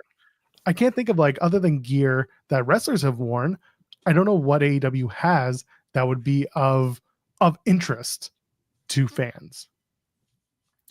Yeah, I don't think an AEW, like if we're talking about the WWE Hall of Fame having trouble like drawing people, I mean a WWE Hall of Fame or an AEW Hall of Fame definitely ain't working.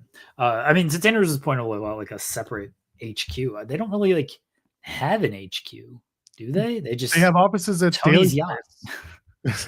They have offices at Daly's place or the stadium next door. But that's easy for them. They're a telecommuting brand. Aubrey Edwards has mentioned so many times that they see each other at TV and that's their face-to-face time, but everything else is just all Slack or whatever, like, communication device. I don't think they need an office. They're all over the place. I don't think some wrestlers want to relocate to Florida just to be in an office when they're not on the road. It's easier for them to just cram all of their meeting time into, a Friday or a Wednesday or a Saturday night. Easy as that. Yeah. I gotta take this off screen because I had moved it. Tenru's also adding in, I also dream of a more refined wrestling fan base. Buddy, I dream of these things every night. You should have better dreams. Oh, are you kidding me? Then I'd be waking up at a normal hour and at 5:30 in the morning. Slept in I slept in today, but that's also because I went to bed at midnight last night. So woke up at 6:30 instead. It's like an hour difference. And finally, and y'all can still keep sending in the super chats. Tenru's asking predictions for upcoming surprises or announcements for AEW and WWE. The big one that I'm thinking of off the top of my head is Josh Alexander eventually making his debut in AEW, since he is supposed to be going there. I don't know what else big announcements could be coming up. The Darby Allin return, when he put the video after Dynasty that's going to air of him climbing Mount Everest. Doom, doom, doom, doom. I'm doing it. I'm making it to the top. And he plants the flag of AEW and says, Jon Moxley, I'm coming for you. And then that's the end of the show. Other than that, are there any other big announcements or surprises you think are coming down the pipeline? I'm looking forward to a wrestler coming out and going,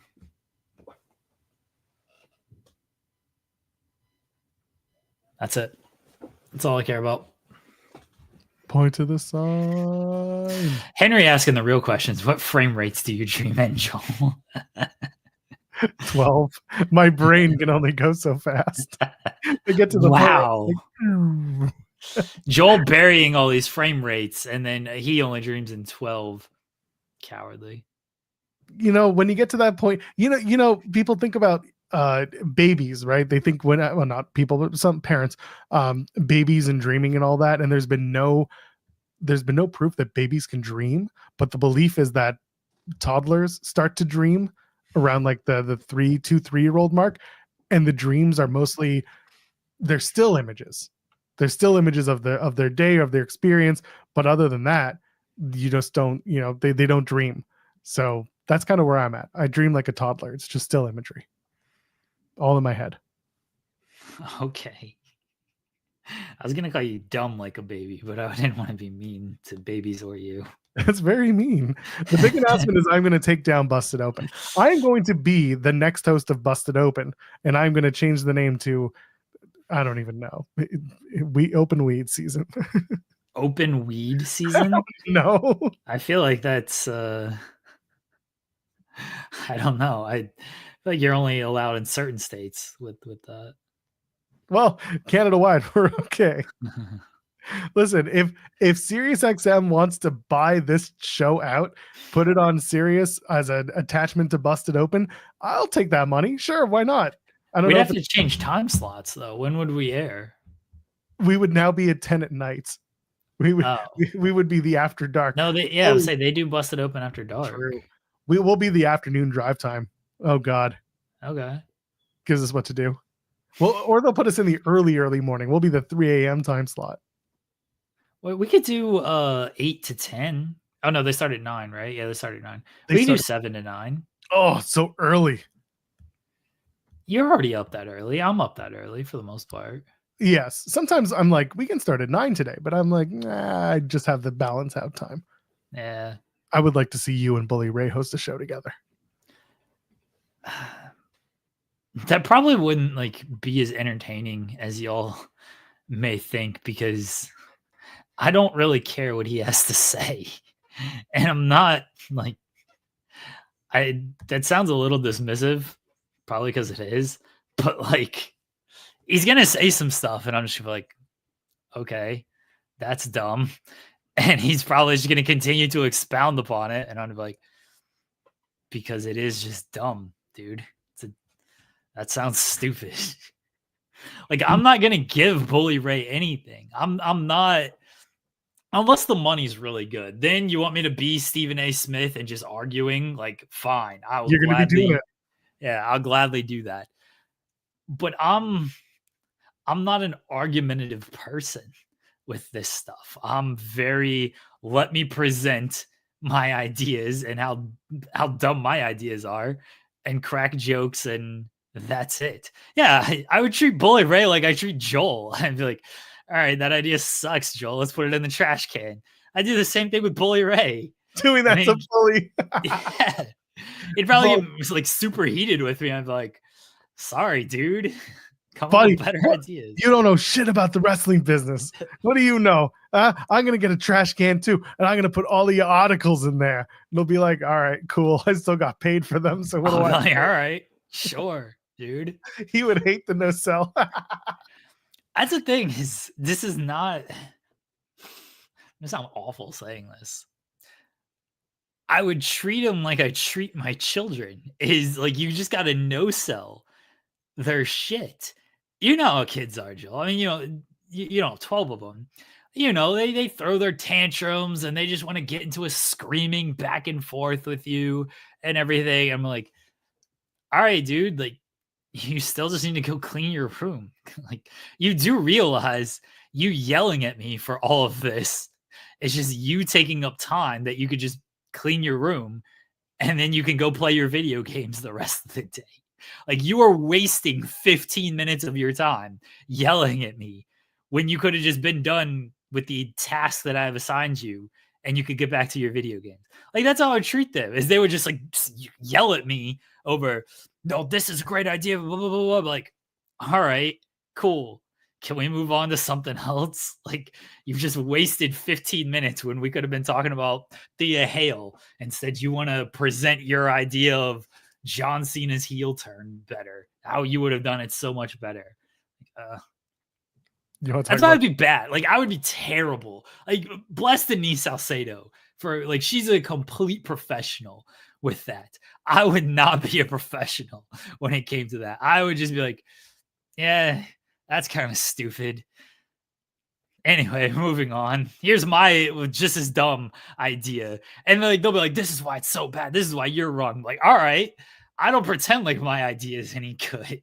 I think my idea is kind of dumb. SP3 got on me about that yesterday when I was like, here's what should happen in the Tony Storm. Oh no, what I say? It was the Hangman and Swerve match. I was like, Swerve and John Moxley should be a double pinfall at Dynasty. And then oh no, hold on. I got to remember what I was saying. Oh yeah, okay. Swerve and Hangman, or Moxley pins Swerve. Moxley pins Swerve at Dynasty. Then Swerve enters the Owen Hart tournament, right? You with me here, Joel? Okay, Swerve enters the Owen Hart tournament. Swerve and Hangman in the finals of the Owen Hart tournament. It's a double pinfall for them. So they both get the title shot at All In. And then at All In, they both pin Moxley. And then at the next Dynamite, they open up the briefcase and it's a split AEW world title. So they're both the AEW world champion. And that's how we're going into the summer. Swerve and Hangman as the split AEW world champion. SP3 was like, this is an awful idea. This is so terrible. Like, what are you doing? And I'm like, yeah, but it's funny to me. So why they should do it? Let me tell you why I like this idea, because it opens up an entirely different trope that I don't think either of you were thinking about. How did Moxley know to separate the title in two? No. Well, that would actually be good. They should play off of that. But that's why they do it on like the next Dynamite. Is like they've retrieved the briefcase and the AEW officials decided to split it. And that's the whole bit. I like it. I like this. Lock. Yeah, there's been a lock on the title on this briefcase the entire time. And no one's seen it. They just know that they should fight for the briefcase. Like, well, it's mine. No. I'm saying like at the end of the show, they've done the pinfall, the double pinfall. They're both like, "Oh, who's the champion? We're gonna find out on Dynamite." But like the last shot is them doing the tug of war over the stupid briefcase, and then AEW officials retrieved the briefcase and they were able to open it up. No, not even that. It's not even that. They're going to the ring. We're gonna open it up for the first time ever. And you got Swerve and Hangman in the ring. They open it up and it's half and half. I'm like, how did he know? Okay, you're on the right track here. I like the opening is how did Jon Moxley know, but here's better. I like them fighting over the briefcase to end All In because that should be the most important thing in the world. But they get to Dynamite. No, Joel's not ruining the pitch. Joel's adding to it, and I'm going to add to it. This is good creative here. So they get to Dynamite, but it's still locked, and they do a segment where Swerve and Hangman they got to like get on the same page to unlock this. And Swerve's like, you got like a gun or something? Like Swerve's got like a hammer. He's used a hammer before, right? He's had to use a hammer at some point. They've used a hammer against you. Swerve's like pulling out all this stuff. He's like, I got a staple gun. Hangman's like, nah, the staple gun didn't work. Hangman's pulling out the needle. I got a chain. Yeah, Hangman's pulling up the needle and Swerve's like, oh, I don't know. No, that doesn't work. Like I got PTSD from this needle and everything. And then Swerve is like, you're supposed to be a cowboy. You got to have like a gun or something, right? Can't you just like shoot this thing? And then Swerve's like, you got fire? You set my house on fire? You got some fire around you, right? Like, you got to do that. Hangman's like, you've broken into stuff before. You broke into my house. Like, you gotta have something to hammer. Where's Nana? Where's Nana out here? Nana, you got any weed? You think get high and see if you come up with a good idea to open this briefcase. Yeah, Looney Tunes type. Exactly. That's what they got to do. And then they open the briefcase and it's split. And yeah, then it's Jon Moxley in the background, just like twirling his mustache. He's growing a mustache in 3 days. Like, see, I knew they were going to win. And I split the briefcase before they could open it. Aha. I split the title before I can open it. That's a believable 3-day mustache Moxley. I believe in that. It's the idea of Nana getting high and being like, I got it. You got it? Yeah. That's the melody to Funky Town.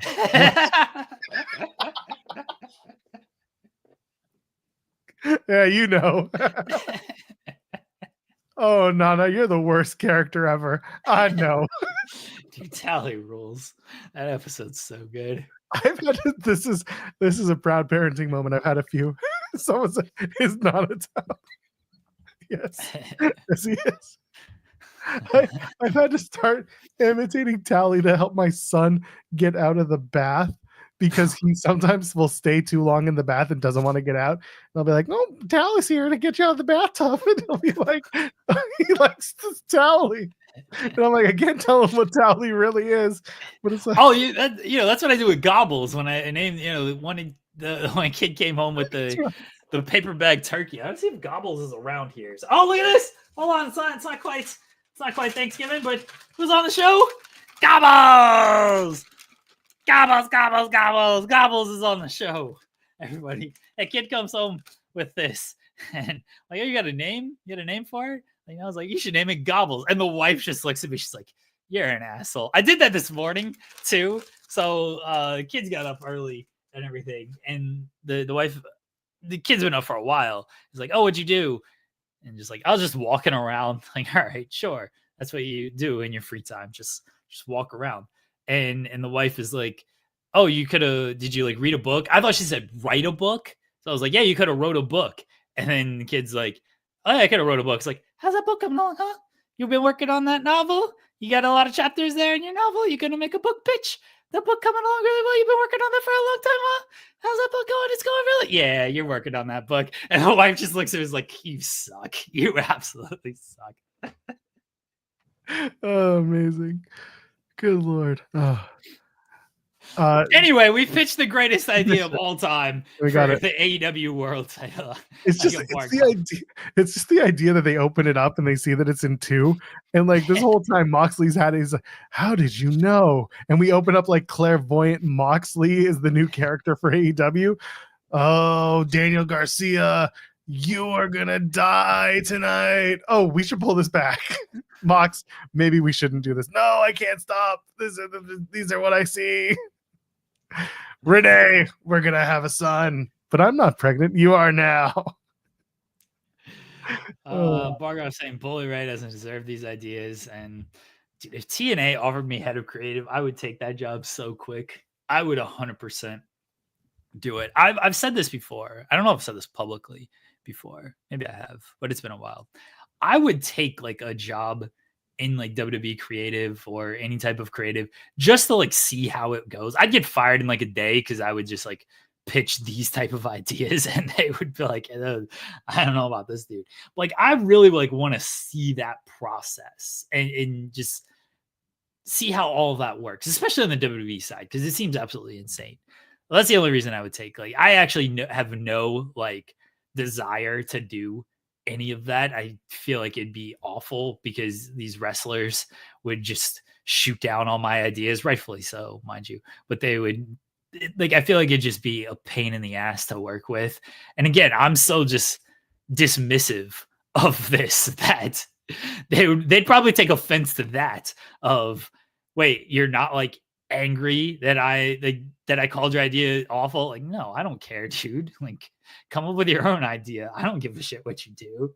But I want to see how like the process works. Oh, I'd pitch that in a heartbeat. Charlotte would friggin' love me. Charlotte would be like, he's writing for me. What idea do you think? What idea you got for me today, Jeremy? I'd be like, look, all right, Charlotte, here's what we're gonna do. You're gonna go out there and you're gonna get on the mic and you're just gonna bury everyone. Just bring up Becky Lynch and give your thoughts on Becky Lynch. Don't mention Tiffany Stratton once. Just don't even mention her. Don't even mention that you got a title match against Tiffany Stratton. Bring up Becky Lynch and how you wish you were facing her. Bring up Rhea Ripley and how you wish you were facing her. Don't even bring up Tiffany Stratton. And then just go out there and say what you want. And Charlotte like, all right, that sounds awesome. Oh, I like this guy. Keep him. Can we make him the head of writing for SmackDown? I want him to be my personal. This is how you start like it's not even this is how you start like $7 million production with Charlotte Flair. Like Charlotte, I know they're doing this contract signing. What if you just walked out there and just put your name out there? Like, who's gonna stop you? Just go out there and write your name on the contract and just shoot yourself into a work. She's like, all right, you know what? That's not terrible. I like the way this guy's thinking. No, I go back to her pushing back and be like, it's not for a title. I'm not doing it.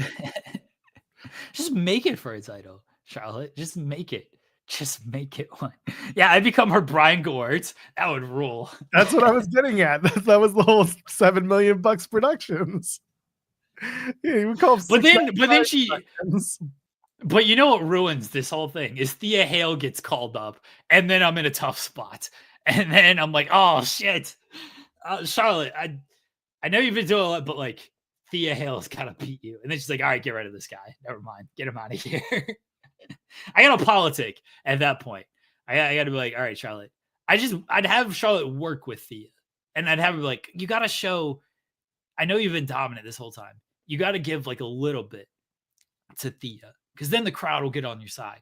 I make her understand that like she needs to give something to Thea Hale, and then that's how we would continue to work together. Good for you playing the game. Tenor is saying Joel brought up the Smithsonian. Jeremy brings up gobbles. Yeah. That is the dichotomy of this show. You got to make Charlotte think that these ideas are her own. Yeah, I get that. That's how I would have to do it with the Thea Hale stuff. Everybody else, I was like, go kick him in the face and pin him. That's the booking, brother. You don't need to do anything else. Speaking of outrageous booking, the senior scramble, Joey Janela's spring break. So we knew this was coming. We knew that it was going to be the 55 and over scramble, and it's happening at spring break, and that's on the Friday night during SmackDown. The announced participants, with their ages, by the way, shout out to Joey for getting the ages on. I don't care if they're work or shoot ages, but Ricky Morton, 68. George South, age 62. Tommy Rich, aged 68. The Warlord, age 63. Doug Gilbert, aged 56. Action Mike Jackson, 75. And by the way, Mike Jackson has been working steadily throughout the last few years. Few being like 25 of them.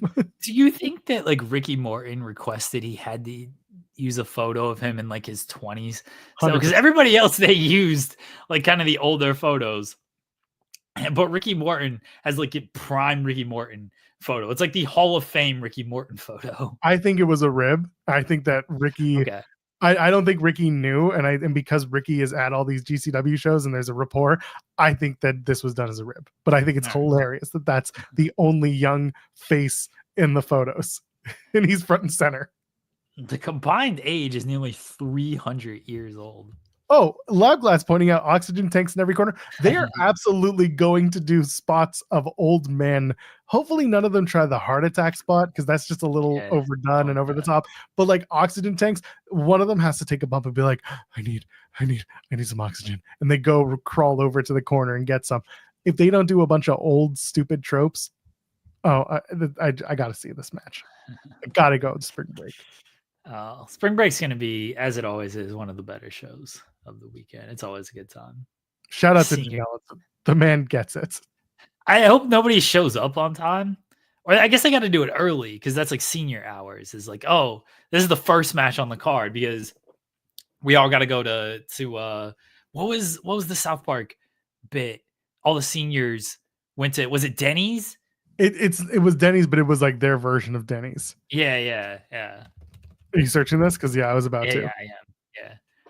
Yeah. Where it was the Grey Dawn is the name. Grey Dawn of the episodes. Yeah, because it was a Red Dawn spoof. That's what they're doing. Does it not have it? Oh, Country Kitchen Buffet. That's where they gotta go. They gotta go to Country Kitchen Buffet. Yeah. That rules.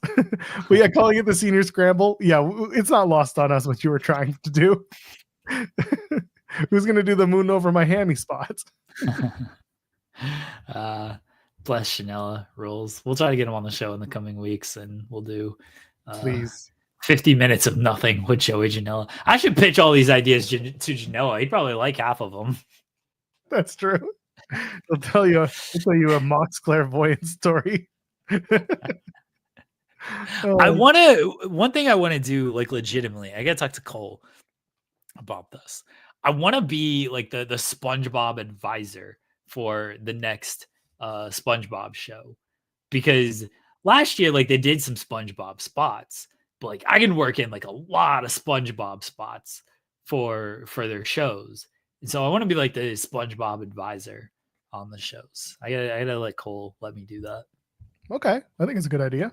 And that's my foot in the door. That's how I, then Cole puts me over. Is like, oh, if you love that spot, like, you should hire Jeremy to be part of your creative team. Oh man, should we preview some stuff and then we can get out of here for a I Friday? feel like we previewed SmackDown. Charlotte Flair is going to come out during all of these matches, and she's going to boot the Street Profits and hold up the tag team titles. She's going to boot LA Knight and hold up the US title. She's going to boot Roman Punk and Rollins and sign the contract. And I think that's like all for this show. She's going to boot Drew McIntyre and then like hold up his sword. I don't know. She's going to steal his sword. This is mine now. Yeah. This is That's the show, everybody.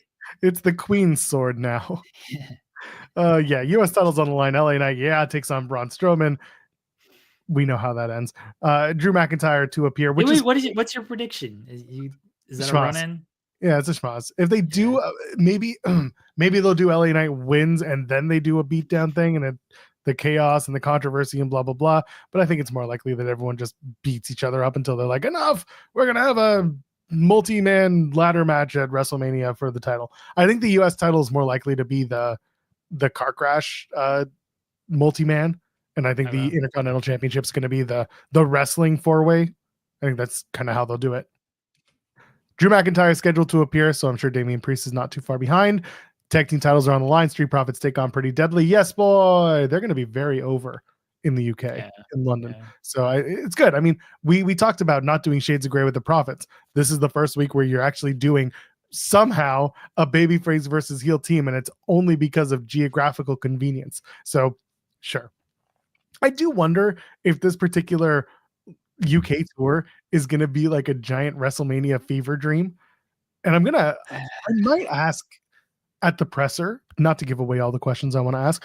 One of the questions that I kind of have for Paul is like the decision, Paul Levesque for Triple H, is the decision to do the UK tour now instead of when it would normally be, which is after Mania, and like the importance of it or what they wanted to get out of this. I'm trying to refine the question, but that is the gist of it, because normally this would have been a post-Mania run for them, and instead they're doing it beforehand. So I'm kind of curious about the thought process there. Don't ask that question, Joel. Shut up. Let me ask the questions I want to ask. That's an awful question. You know what you should ask him? Legend, why have you brought back the Attitude Era? Legend. Sup, Legend? How hot is WWE right now? If you didn't know, if you were living under a rock. That's what you should ask him, Joel. Pitch me being on the creative team, Joel. That's how you should use your question. Like, I don't know if you know this, but I work with this guy, and he would have Charlotte Flair win everything. Do you think he'd get a shot on the creative team? Sell me this Sharpie. Now you should legitimately though be like, "What's up, Legend? How hot is WWE right now?" Let me call your boss real quick. No, don't do it. They'll get the notes to him. It's fine. That's good, great. Legend just got out from under my rock. How's the business? That's exactly that's it. That's the question right there. Oh, WrestleMania signing Roman Reigns, CM Punk, Seth Rollins. I just hope that they do a thing where they actually talk about the importance of the match and the story between the three of them. They should sign the contract and then point to the sign, and that's it. That's the whole segment. Nothing else happens. They should do the Shield. You know, remember when they did the Shield, the three fists in the middle? That's how the segment should end. The three of them, but they do the three fists in the middle. You want them all to fist to end this segment, Joel? Listen, there are enough gaping holes in this storyline. What's another one? That's how I would pitch this. I'd go to all three men and be like, all right, guys, you sign the contract and then you fist, and then I just walk away. And they're all like, what? Who is this guy? And then Seth's like, ha ha, that's Charlotte Flair's personal writer. And but the point is they do the fist, but then all three fists, they point them up to the signs like they're in a Ouija board. Okay. All right. Yeah. I get that. All right. I can respect that, actually. Yeah, I got you. Then they got to point their fingers too, because, you know, just if they fist the sign, that doesn't look, but you got to point to it. Not that anybody, there you go. I'll extend my fingers so I can come out. So they all like three, like extend their fingers out to point to the sign as they're fisting. Sometimes when you fist, you got to put a finger in. Yeah, that's just to add that little extra leverage, right? You got to hook the finger. Oh God. This show. Kim also sending a super chat saying, "Catch the replay, supporting my guys." Thank you so much. Appreciate Sorry, it. Kim. Oh no, this is the one you want to listen to with your kids in the minivan. Let me tell you. Of that busted open show. They don't make it minivan friendly. Collision's going to be live on Saturday. Looking forward to that. Top Flight's going to take on Brian Keith and Big Bill. More like Big Bitch, right? And Brian Bitch, top bitch. Brian Keith and Big Bill are finally going to win a match. Good for them. Got to get them to Dynasty somehow. Yep. Mercedes Moné is going to be in action. That'll be fun. Who will she face? Who's the D-level talent that she will face before someone steps to her? They're in Milwaukee. Alex Pulowski. All right. Congratulations. You know who she should face since they're in Milwaukee, Joel? Oh. No, I'm serious. I'm dead serious. The MVP of the NBA. Yeah, I'm not making this up. For AEW Rampage, ladies and gentlemen, the Greek Freak, Giannis Antetokounmpo. I feel like that's who she should face. That's it. That's the one. Someone's saying Viva Van. She did do unrestricted, so that would make sense. So he tries to pronounce it. Do the Bucks play? Let me look at the Bucks schedule. Hold on. Let me see if they play tomorrow. The Bucks haven't played in a while in AEW, Jeremy. No, the Bucks play tonight against the Knicks, and then they play Sunday against the Hawks, both home games. So they will be in Milwaukee. So we should bring it back. Bring it back, Tony. You got to this week. I'm all for it. Wheeler Yuta takes on Dax Harwood. Jamie Hayter takes on Queen Aminata. And Jay White takes on Kevin Knight. I'm actually looking forward to Jay White and Kevin Knight. They're going to go ham. It's going to be fun. All of these matches. Yeah, they're just matches for matches. I guess Dax and Yuta has some intrigue to it, but it's like, oh, I wonder who's going to win between Jamie Hayter and the person who's lost 2 out of 3 matches. Why wouldn't it be Julia Hart in this? Wait, I thought she won the third one. I thought Queen Aminata won the third one. Did I miss something? Didn't Julia Hart win the third one? I can't remember. I thought Queen won for some reason. Maybe it is Julia Hart because they're going to do Hart versus, I guess. Julia Hart's going to step to Mercedes. That's what's going to happen, right? Yeah, I think that's the kind of the consensus is. Yeah. Sorry, I missed. Yeah, you're right. I'd mixed up who won. Yeah, there you go. So it's Julia and Mercedes at the pay-per-view. Sure, why not? Exactly, yeah. Did she win a Dynasty last year? Oh, Julia? That's when she dropped the title. That's when she dropped the title. So do it again. This time she wins it. She's going to beat Mercedes. That's not happening. It's happening. I've already set it up. I don't think that's happening. Good luck.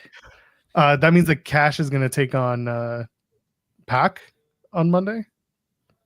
Or Wednesday, sorry, I should say. Cope and Claudio. Yeah, maybe. Claudio. Or it could be, or it'll be Cash and Cope. Or sorry, Cash and Claudio, and then Pac and Cope. That's probably the bigger match. That depends on who Cope wants to work with, right? True. He does have final say in all of his creative. That's how it works, right? I don't think it's a he has final say on this. I legitimately think it's a he has less matches left in him. So if he wants to do a singles match against Pac, he'll get that priority. If he wants to do a singles match against Claudio, he'll get that priority. That's typically how this kind of stuff just works. I think it's more likely that they do Cope and Pac. Have they had a match on AEW yet? Cope and Pac? Copenhagen? Copenhagen. Yeah, Cope defeats Pac. Yeah, they did this.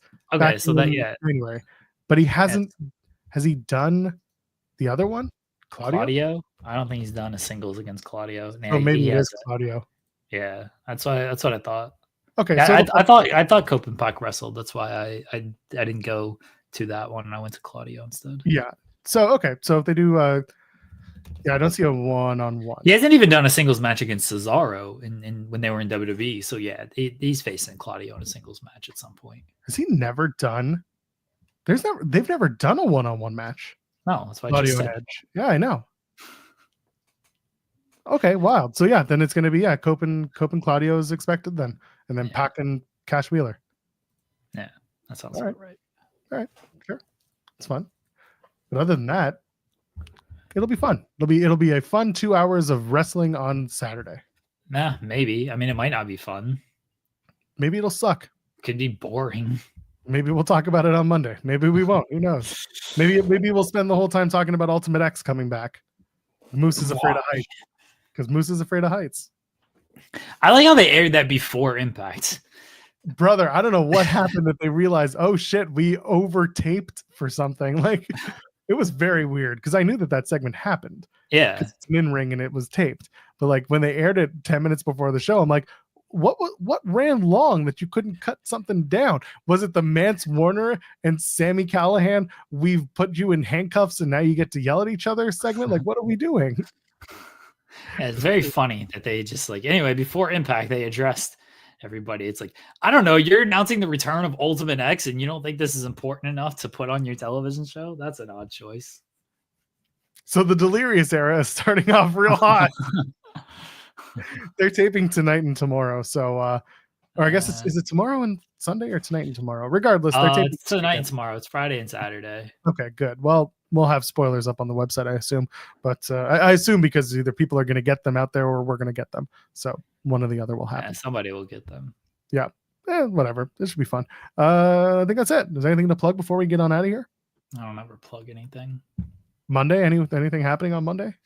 We'll hopefully have Jay Bougie on the show at some point next week. I gotta reconvene with him over the weekend. He apologized as well for again, full peel back the curtain a little bit here. He was scheduled to join Tuesday. I had stuff happen on Monday, stuff come up to where I was only on half the show on Tuesday. That's why Anthony Green got rescheduled to yesterday.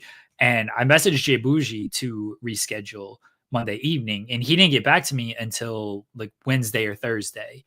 He had something happen as well. Something comes up. Everything is fine, fortunately. But he apologized for not getting back to me because usually I would have messaged him on Monday to reconfirm that Tuesday is good. So he apologized for not getting back to me. I told him we would talk over the weekend and get something on the docket for it next week. So we'll have Jay Bougie at some point next week, hopefully. There you go.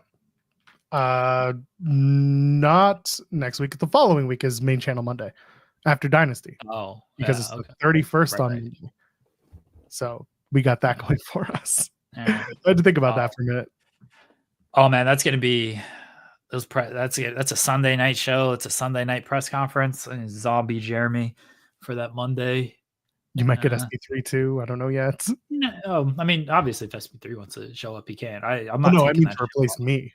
Oh, to replace you. Oh, okay. My mom's coming to town. My mom's coming to town next week, so I don't know where.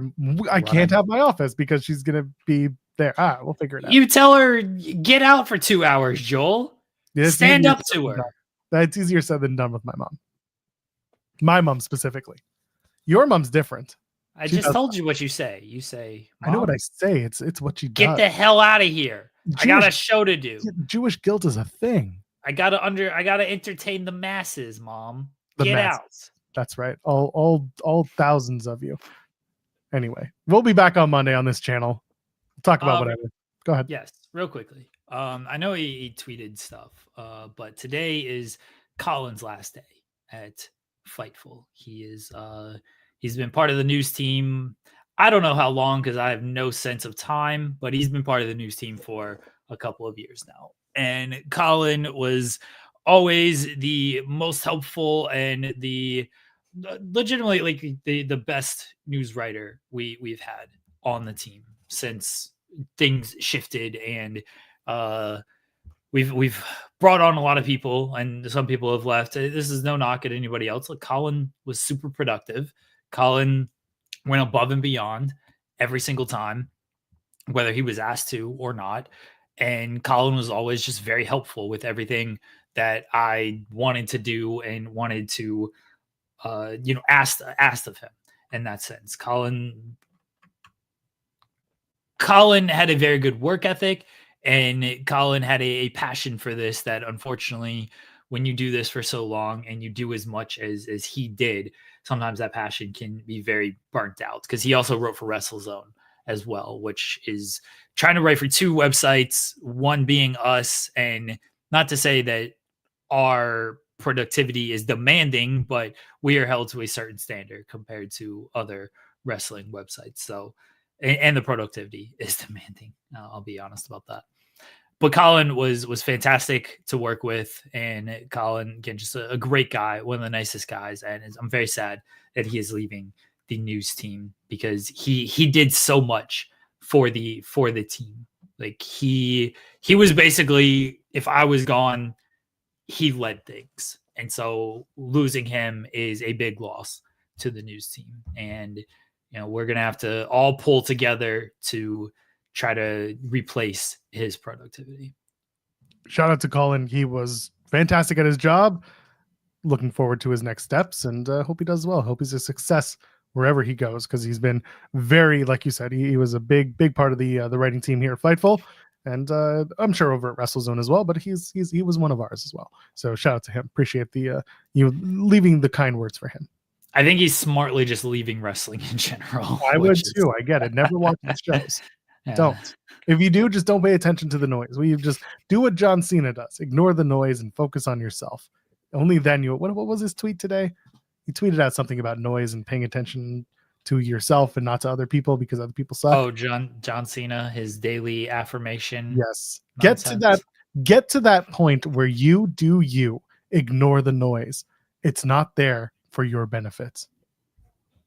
You see, John, sometimes the problem is I do me too much and it hurts the next day. Watch me do me. Watch me do me. Watch me do me. Watch me do me. Watch me do me. Watch me do me. Watch me do. Watch me do me. You got a mirror? Anyway. It's a Lonely Island reference, everybody. All right. All right, we're back Monday, 10 a.m. Eastern on the channel. Leave a thumbs up on the way out because this show was actually an all-timer.